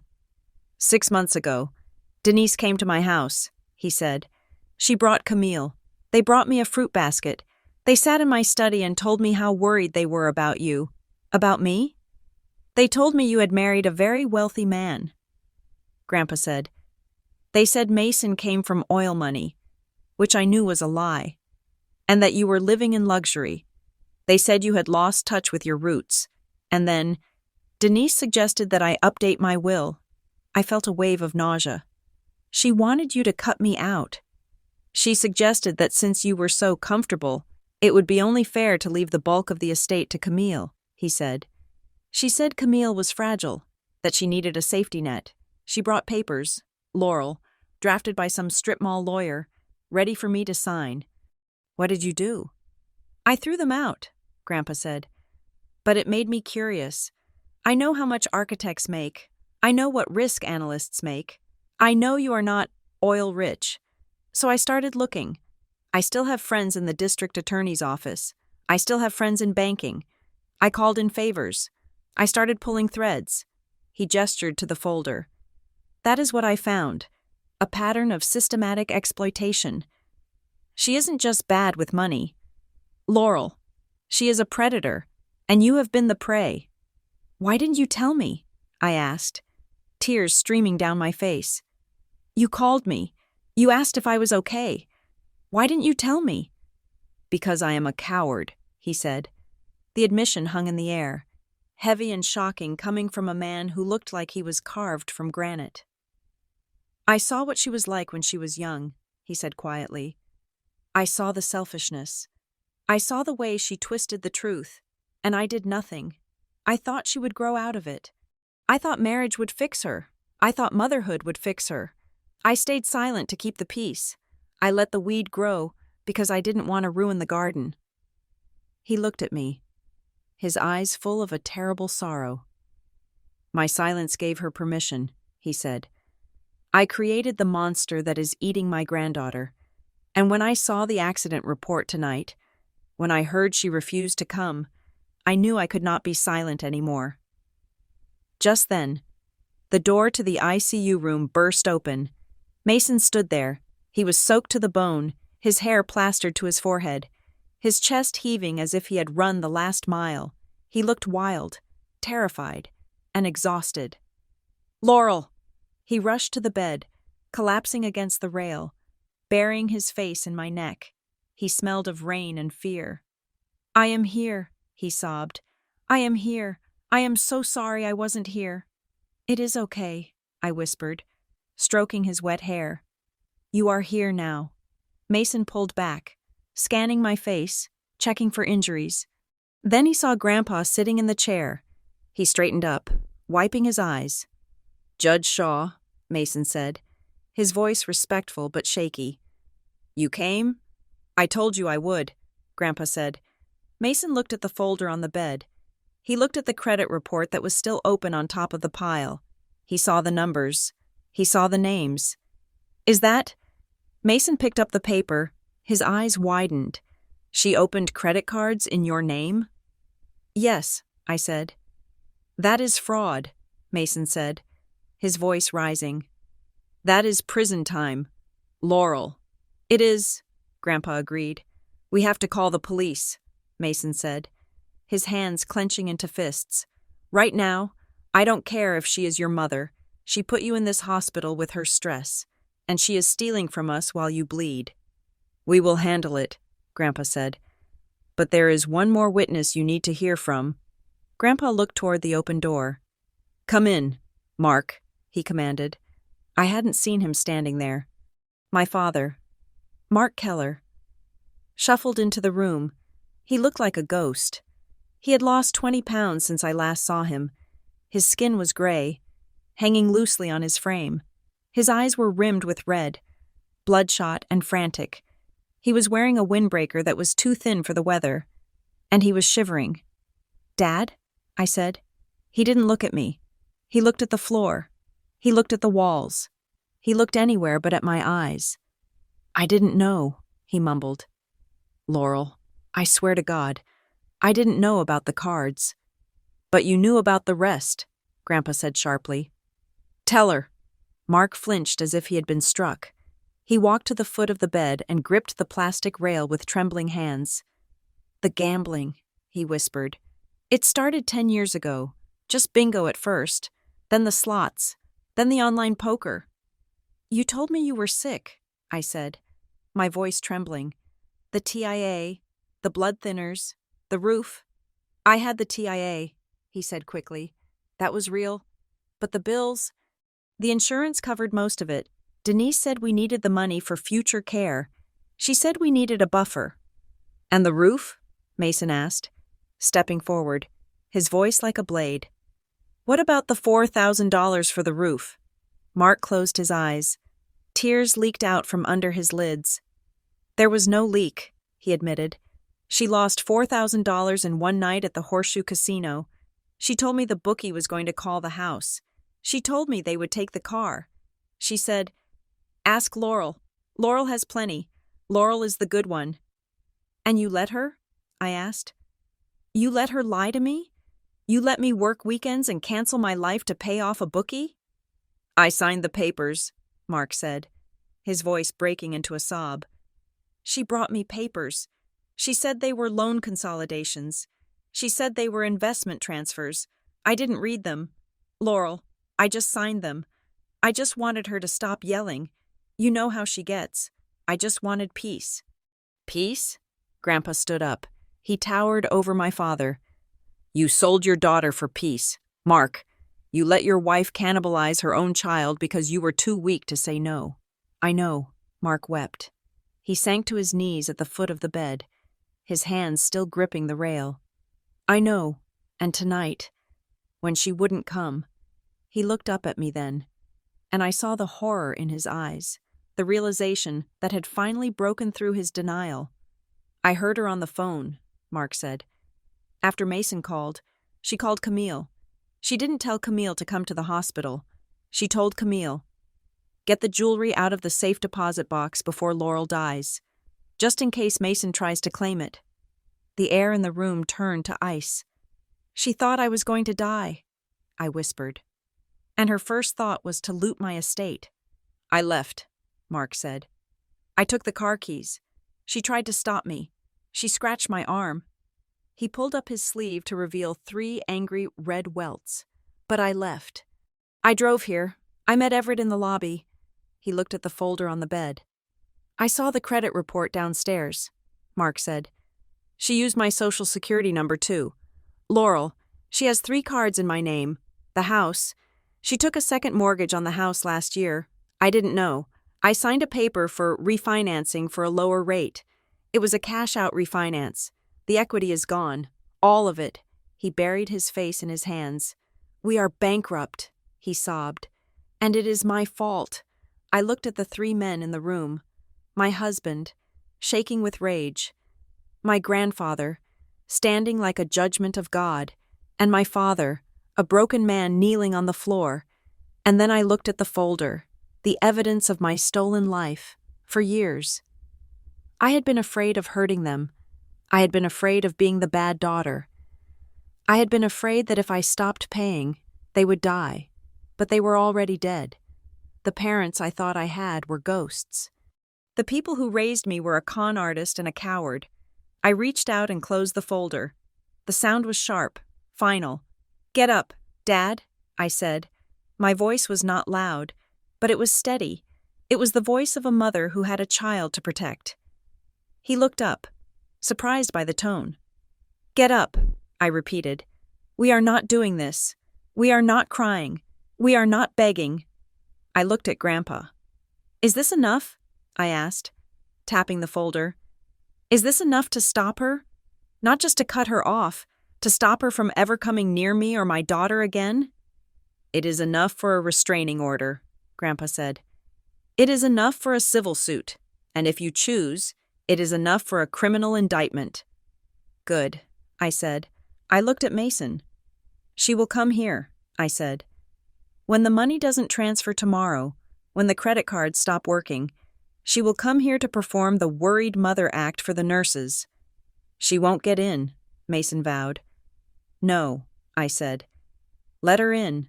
Mason looked at me, confused. "What?" "Let her in," I said. "Let her come into this room. Let her think she still has the power. I want her to see this." I pointed to the folder. "I want her to see you, and Grandpa, and Dad standing here. I don't want to just send a letter.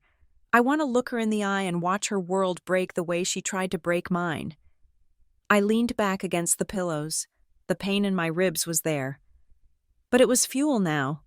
"She likes drama," I said, a cold smile touching my lips. "So let's give her the finale she deserves." The sun was just beginning to bruise the horizon with streaks of purple and gray when the door to my ICU room finally swung open. I looked at the clock on the wall. It was 6:15 in the morning. It had been more than 7 hours since the jaws of life had pried me out of my crushed sedan. 7 hours since my daughter had been cut from my body.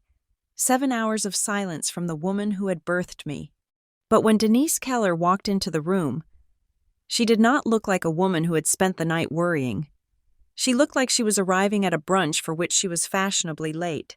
She was wearing a trench coat that was dry, completely dry, despite the storm that was still weeping against the windows. Her hair was perfectly coiffed, a helmet of blonde spray net that hadn't moved an inch, and the smell hit me before she even spoke.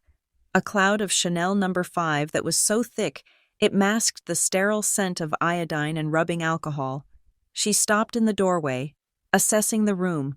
She saw Mason standing like a sentinel at the foot of the bed.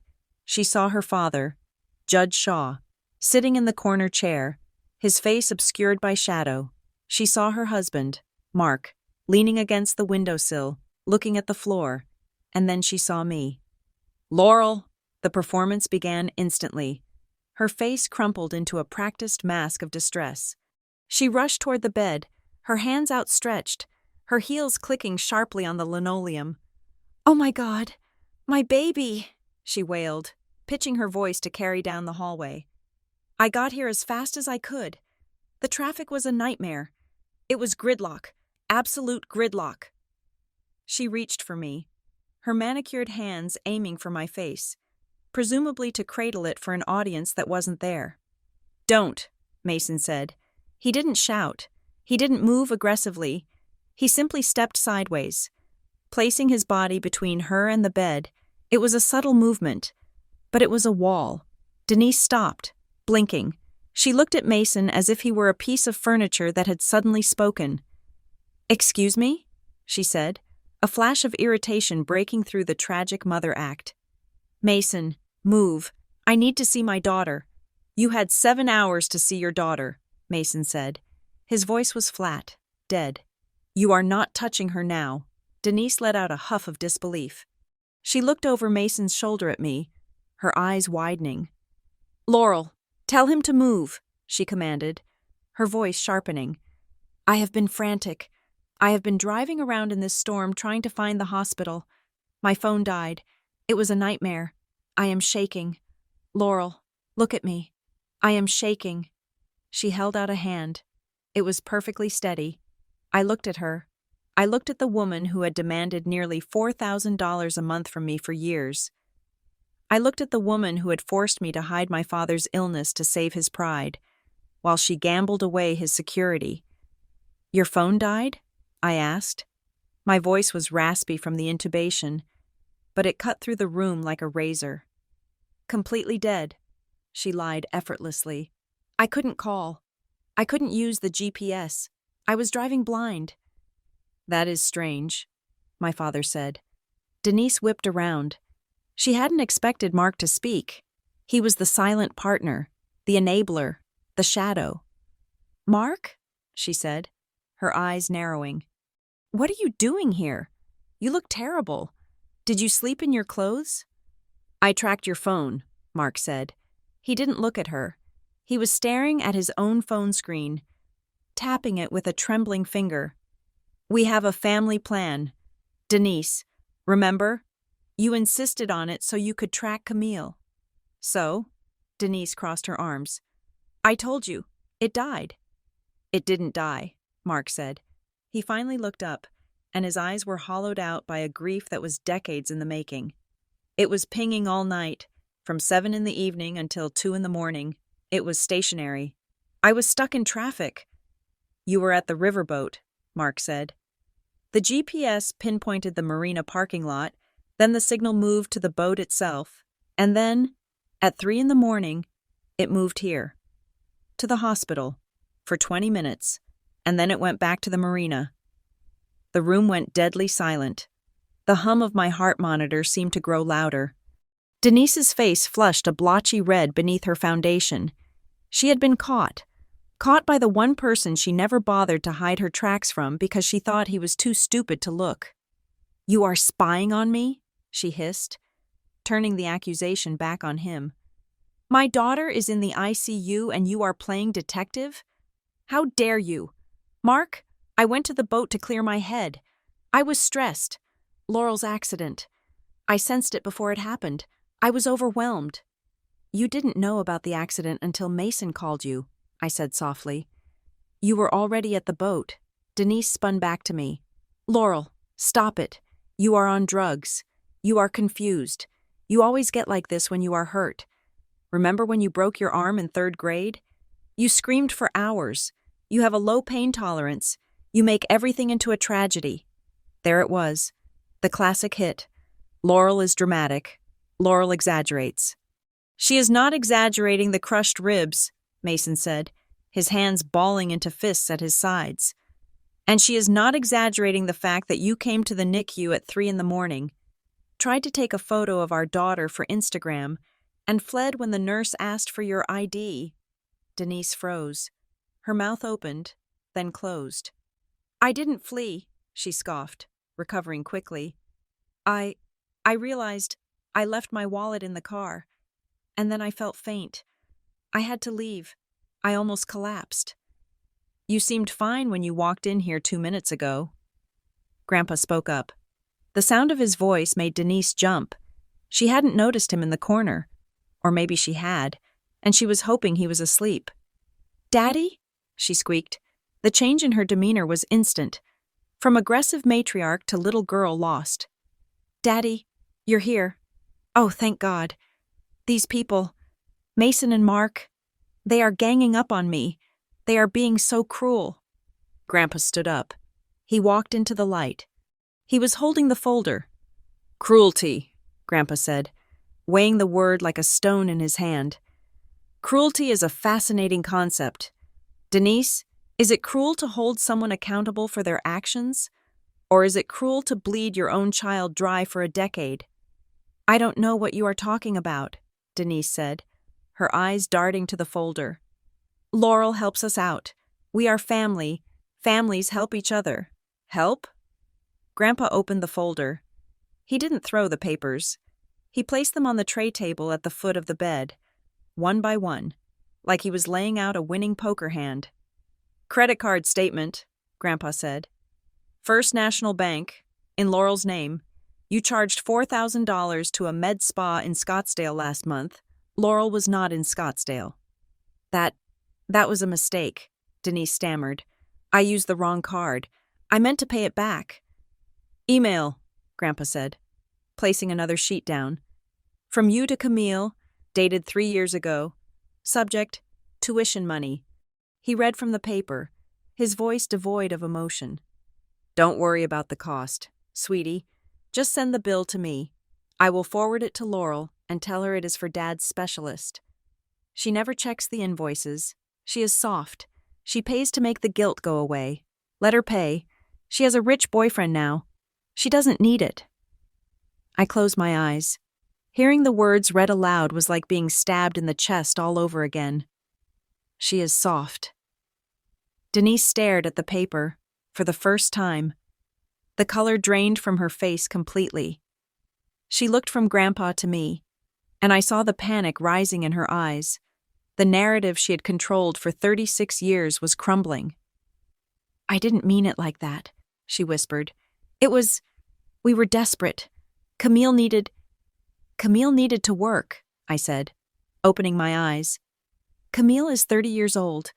Mom, she isn't a child, and neither am I. Denise's face hardened. The cornered animal decided to bite. Fine, she snapped, throwing her hands up. Fine. So I took some money. So what? You have a 6-figure job? Laurel, you have a husband who makes good money. Look at you. You have health insurance. You have a retirement fund. You have everything. Camille has nothing. We have nothing. She pointed a shaking finger at me. Is it a crime to redistribute the wealth in the family? Is it a crime to make sure your sister doesn't starve while you are eating steak? You are selfish. Laurel, you always have been. You hoard your success while we struggle.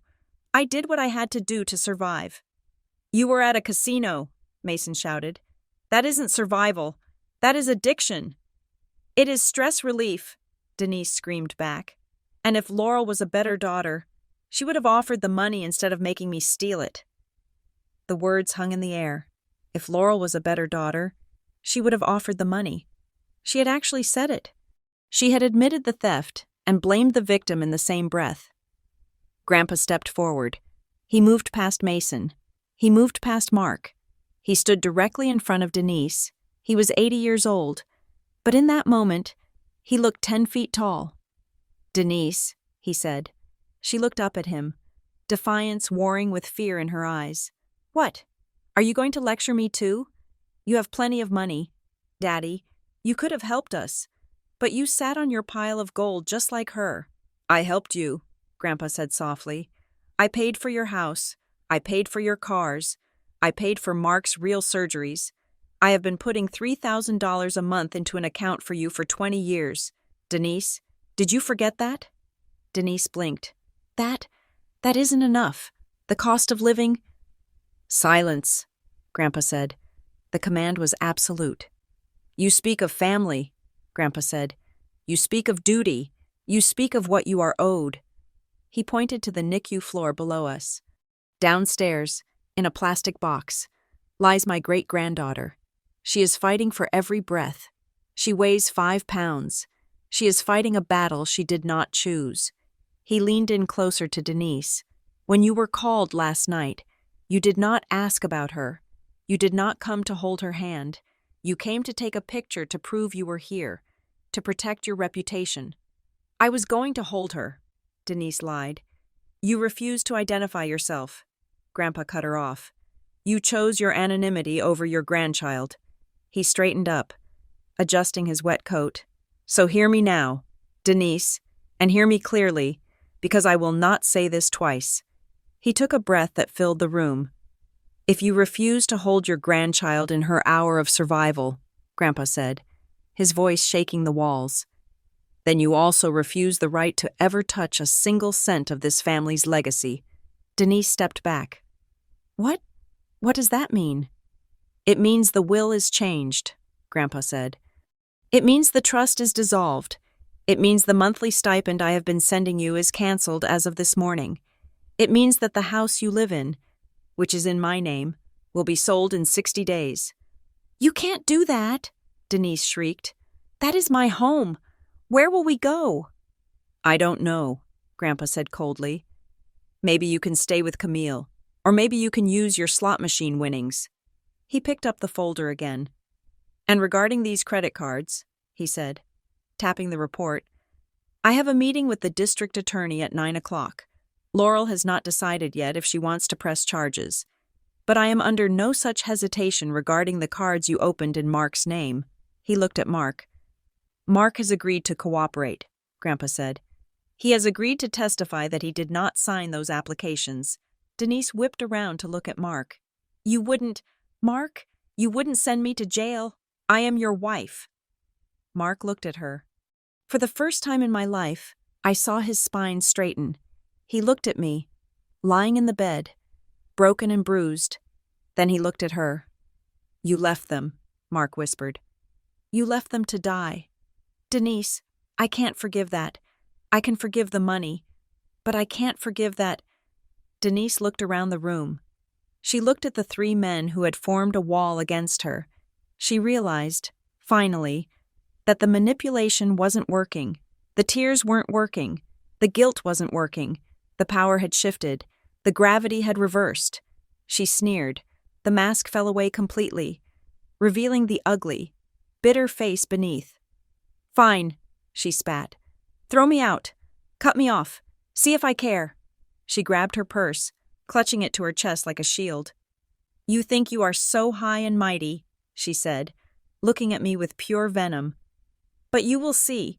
Raising a kid is hard. Laurel, marriage is hard. Life is hard. You think you can do it without me? She walked to the door. She put her hand on the handle. You will come crawling back, she said, her voice dripping with malice. Just wait. One day, the baby will get sick, or Mason will leave you, or you will lose that precious job, and then you will need your mother. The room held its breath. I looked at her. I really looked at her. I didn't see a monster anymore. I just saw a sad, small, empty woman who had sold her soul for a handful of chips. Mom, I said. She paused, turning back, a flicker of triumph in her eyes, thinking she had hooked me one last time. I did need you, I said. My voice was steady. I needed you last night. I needed you when I was bleeding on the pavement. I needed you when I woke up screaming. I took Mason's hand. I felt the warmth of his skin. I needed you, I repeated. And you didn't come. Denise's face twitched. For a second, just a second. I saw something like shame, but she pushed it down. She turned the handle. Go to hell, she muttered.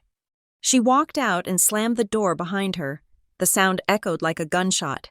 But as the echo faded, another sound replaced it. It was the sound of the rain stopping. It was the sound of the monitor beeping. Steady and strong, it was the sound of freedom. The first month of Ivy's life was a blur of sleepless nights, the smell of milk, and the slow, agonizing knitting together of my own body. The pain in my ribs had dulled to a manageable ache, and the incision on my stomach was healing into a silver line of scar tissue. But while my body was mending, my mind was sharpening. The fog of shock had lifted, replaced by a crystalline clarity that felt less like healing and more like weaponization.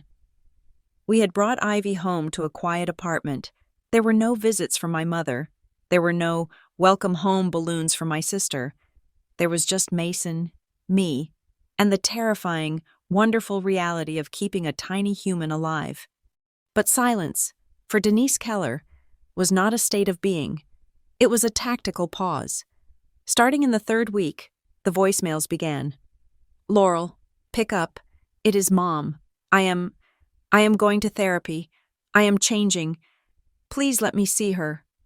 Laurel, don't be cruel. I am your mother. Families fight, but they forgive." Then there were the messages from my father. They were different. His voice sounded older, thinner. "I just want to see her eyes. Laurel, I won't stay. I just want to know she is real." I listened to them in the dark while I nursed Ivy. I looked at her tiny hand gripping my finger, and I felt a fierce, protective rage. But I also felt something else. The need for closure. I knew that if I just ghosted them, the narrative would spin out of my control. I would become the villain in their story, the ungrateful daughter who stole the grandchild. I didn't want to be the villain. I wanted to be the judge. "We are going to do the sip and see," I told Mason one morning over coffee. He looked up from his laptop, his eyes wide. "You are kidding. You want to invite them here? Into our safe space?" "I want to invite everyone," I said. "My colleagues, your partners, the neighbors, Grandpa, and them." "Why?" Mason asked, shaking his head. "If this is a trap, Laurel, it is a dangerous one. If this is a performance, they will choose the moment with the biggest audience to make a scene." "I know," I said, sipping my decaf. "That is exactly why I want a big audience. Denise thrives in the shadows. Mason, she thrives on the he said, she said.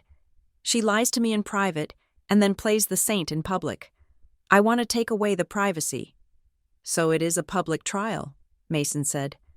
"No," I corrected him. "It is one last chance, a genuine, 1% chance.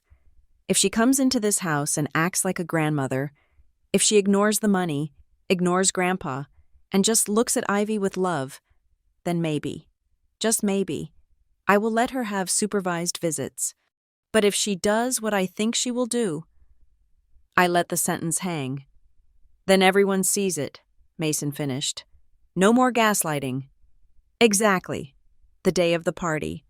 The apartment was filled with soft sunlight and the hum of conversation. We had ordered catering, simple finger foods and mimosas. My friends from the risk management firm were there, cooing over Ivy and her bassinet. Mason's architecture partners were drinking coffee in the kitchen. It felt normal. It felt safe. Grandpa Everett arrived early. He was wearing a 3-piece suit, looking like he was ready to preside over the Supreme Court rather than a baby shower. He sat in the wingback chair in the corner of the living room, his cane resting against his knee, watching the door. My father, Mark, arrived 10 minutes later. He came alone. He looked terrified. He stood in the doorway, clutching a small, wrapped box. He looked at me, then at Mason, waiting for permission to enter. "Come in, Dad," I said softly. He walked over to the bassinet. He didn't touch Ivy at first. He just looked at her, his eyes filling with tears. "She looks like you," he whispered. "She has your nose." "Do you want to hold her?" I asked. He looked at his hands, which were shaking slightly. "Can I? Is it safe?" "Sit down first," I said. He sat on the sofa, and I placed Ivy in his arms. He froze, his body rigid, terrified of breaking her. Then, slowly, he relaxed. He brought his face down close to hers and closed his eyes, breathing in the scent of her hair. It was a moment of pure, unadulterated love. For a second, I saw the father who used to carry me on his shoulders, before the gambling and the lies had hollowed him out. "Thank you," he mouthed to me. Then the doorbell rang. The chatter in the room didn't stop, but the temperature seemed to drop. I looked at Mason. He gave me a nod. "Showtime." I opened the door. Denise stood there. She was wearing a pastel floral dress that was a little too young for her, and a wide-brimmed hat that belonged at a garden party, not a crowded apartment. But she wasn't alone. Standing behind her, smirking and chewing gum, was Camille. "I didn't invite Camille," I said, blocking the doorway. "Oh, Laurel, don't be petty," Denise said, breezing past me with a cloud of perfume. "It is a celebration. You can't exclude your sister. She is the aunt." Camille stepped in. Phone already raised. She was recording. "Hey guys," Camille said to her screen, flashing a peace sign. "We are at the baby meet and greet. Auntie Camille is in the building. Smash that like button for the baby reveal." She pointed the camera at me. "Here is the new mommy. She looks so tired. Poor thing. But we are here to help." I stared at the lens, fighting the urge to smack the phone out of her hand. "Put it away. Camille, no phones, no social media." "Relax," Camille laughed, lowering the phone but not stopping the recording. "I am just documenting memories. You will thank me later." They moved into the living room. The dynamic of the party shifted instantly. My friends, who knew the story, fell silent, watching with guarded eyes. The air grew thick with tension. Denise spotted the bassinet. She made a beeline for it, her heels clicking loudly on the hardwood. "Where is she? Where is my angel?" she cooed. Loud enough for the neighbors to hear. She reached into the bassinet. Mark, who had just put Ivy back down, stood up to block her. But she elbowed past him. She scooped Ivy up with a confidence that made my stomach turn. It wasn't maternal. It was possessive. "Oh, look at her," Denise announced, turning Ivy to face the room like a prop. "She is a Keller through and through. Look at those eyes. That is my side of the family." She held Ivy for exactly 30 seconds. She smiled, she cooed, and then I saw it. Her eyes drifted. She wasn't looking at Ivy's face. She was looking over Ivy's head, scanning the room. She was hunting. She spotted Grandpa in the corner. Her expression tightened. She handed Ivy to Camille, who looked terrified and immediately tried to pass the baby to Mason, and smoothed her dress. "I am just going to say hello to Daddy," Denise said loudly. "I need to get some water." She walked toward the corner, but Grandpa had already stood up and moved toward the hallway that led to the guest room, which we had set up as a quiet space for nursing. He was avoiding her. Denise followed him. "Daddy, wait," she called out. "We need to talk. Just for a minute." They disappeared into the hallway. I stood there, my heart hammering. This was it, the test. I walked to the kitchen island to get a towel, pretending to clean up a spill. Camille was standing near the fridge, typing furiously on her phone. She didn't see me approach. "Did she corner him?" Camille whispered into her phone, presumably sending a voice note. "Tell her to push for the lump sum. I cannot live without that money. Seriously, I have bills." She looked up and saw me. She jumped. "Jesus, Laurel, don't sneak up on people." "Who are you talking to?" I asked. "Nobody," she snapped, shoving the phone into her purse. "Just a friend." I looked toward the hallway. Denise and Grandpa had gone into the guest room. The door was partially closed. I looked at the counter next to me. On the kitchen island sat the parent unit of the baby monitor. The camera unit, the transmitter, was not in the nursery. We had moved it to the guest room earlier that morning because Mason had been napping in there with Ivy, and we wanted to hear if she woke up. We had forgotten to move it back, and the volume on the parent unit was turned all the way up. Static crackled through the speaker, cutting through the low hum of the party conversation. And then, Denise's voice boomed into the kitchen and the living room beyond. "Daddy, you are being unreasonable." The room went dead silent. Everyone, my boss, the neighbors, Mason's partners, turned toward the little white box on the counter. "I am not being unreasonable, Denise," Grandpa's voice came through, clear and heavy. "I am being just. You have stolen nearly $500,000 from your daughter." "That was a misunderstanding," Denise's voice shrilled. "But that is the past. We are talking about the future. You cannot cut Camille out of the will. She is fragile. She can't work a 9 to 5 like Laurel. She is an artist." "She is 30 years old and unemployed," Grandpa said. "Because she needs support," Denise yelled. "Look, Laurel is fine. She has this apartment. She has Mason. He makes plenty of money. Why should Laurel get half the estate when she is already set? It isn't fair. Camille is the one who needs it." I felt the blood drain from my face. My friends were staring at the floor, embarrassed to be hearing this, but unable to look away. "So your argument," Grandpa said slowly, "is that because Laurel worked hard, saved, and built a life, she should be punished? And because you and Camille squandered everything, you should be rewarded?" "It is not punishment," Denise snapped. "It is equity. Laurel has a husband and a job. She doesn't need your money. Camille will die on the street without it. Just sign the amendment. Daddy, do it for the baby. If you want us to be a happy family for Ivy, you will fix the money. Do it for the baby." She was using my daughter, using her presence at this party, as leverage to extort an inheritance for my sister. I didn't scream. I didn't cry. A strange, cold calm washed over me. I walked over to the monitor and pressed the talk button. "We can all hear you." "Mom," I said into the device. There was a gasp from the speaker, then a crash, as if something had been knocked over. The door to the guest room flew open. Denise stumbled out, looking wild-eyed. She saw the room full of people. She saw the monitor on the counter. She saw the faces of my colleagues, my friends, her husband. She saw the judgment. "Laurel?" she stammered, her face turning a violent shade of red. That was private. You were spying on me?" "You were shouting into a baby monitor," I said. I walked out from behind the kitchen island. I stood in the center of the living room. "You said you came here to see Ivy," I said. My voice was not loud, but it carried to every corner of the room. "You said you wanted to make amends. You said you were changing." "I am," Denise cried, looking around desperately for an ally. I was just advocating for your sister. You know how hard she has it." "Camille has it hard," I said, "because you taught her that being helpless is a profession." I took a step closer to her.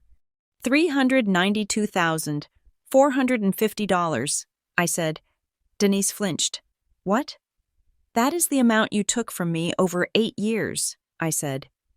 $392,000. That was my down payment. That was Ivy's college fund. That was my life.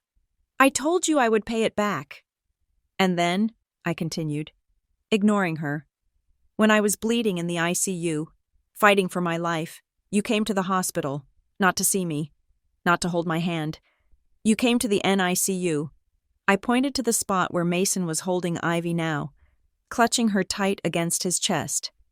You tried to take a picture of my premature baby in an incubator, I said.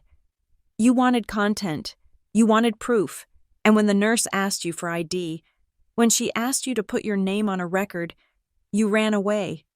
That is a lie, Denise shrieked. She is lying. She is hormonal. It is in the security log. Denise, Grandpa said, stepping out of the hallway. He stood beside me, a pillar of support. I have the printout. Denise looked at Grandpa, then at me. She looked at Mark, who was sitting on the sofa with his head in his hands. You are trying to humiliate me, she hissed. In front of all these people. You invited me here just to ambush me. You are a cruel, vindictive girl. No, I said. I invited you here to give you a chance. I wanted to see if you could hold your granddaughter for 5 minutes without talking about money. I wanted to see if you could look at me without calculating my net worth. I paused. You failed. I pointed to the door. Get out. You can't kick me out, Denise said, her voice rising to a screech. I am your mother. I gave you life. And then you spent 30 years billing me for it, I said. The tab is closed. Mom, get out of my house and take Camille with you. Camille, who had been trying to shrink into the curtains, made a noise of protest. I didn't do anything. You stood there whispering about the will while holding my baby, I said. Go, get a job, get a life, but get away from mine. Denise looked around the room one last time. She was waiting for someone to step in. She was waiting for Mark to defend her. She was waiting for a friend to say, Now, let's calm down. But nobody moved. The silence was absolute. It was a jury verdict delivered by 20 people who had seen the truth with their own eyes. Denise let out a sound that was half scream, half sob. She grabbed her purse. You will regret this, she spat at me. You will be sorry. You are nothing without me. I have never been more something, I said. She turned and marched to the door. Camille scrambling after her like a rat fleeing a sinking ship. The door slammed shut, vibrating the walls. The silence lingered for a beat. Then, Ivy let out a small, soft cry. The sound broke the spell. Mason rocked her gently. It is okay. Sweet pea, it is okay. The bad witch is gone.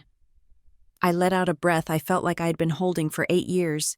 My knees felt weak, but my head was high. Grandpa put a hand on my shoulder. You did good, kid, he said.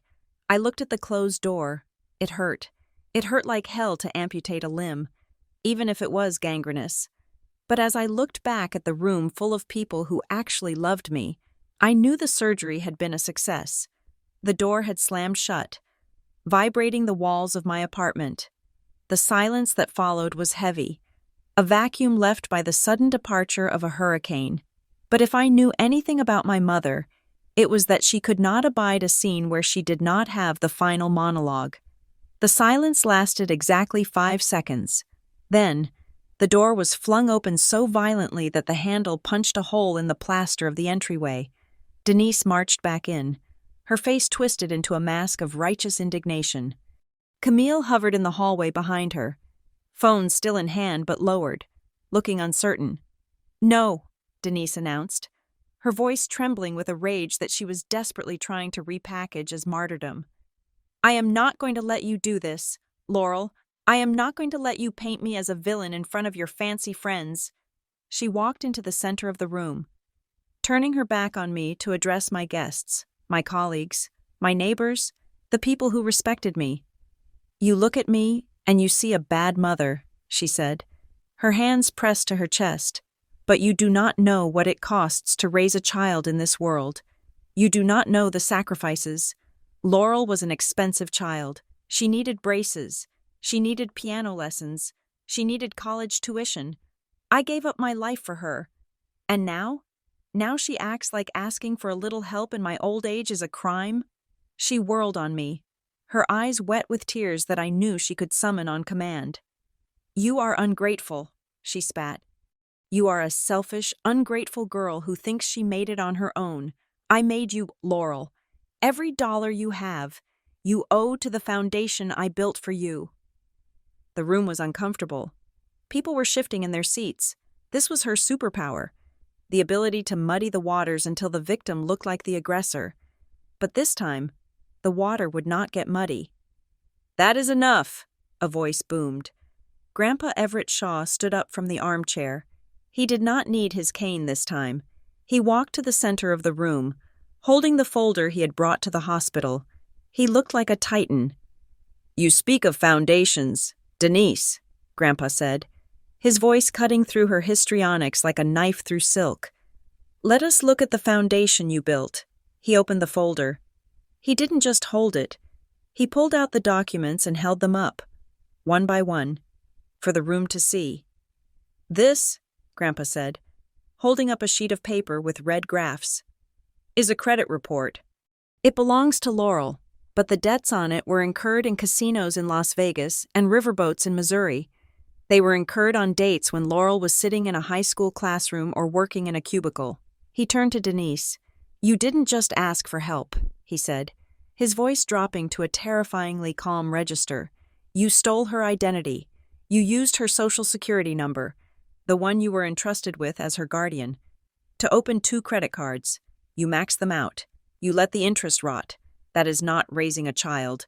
Denise, that is federal fraud. Denise's mouth opened, but no sound came out.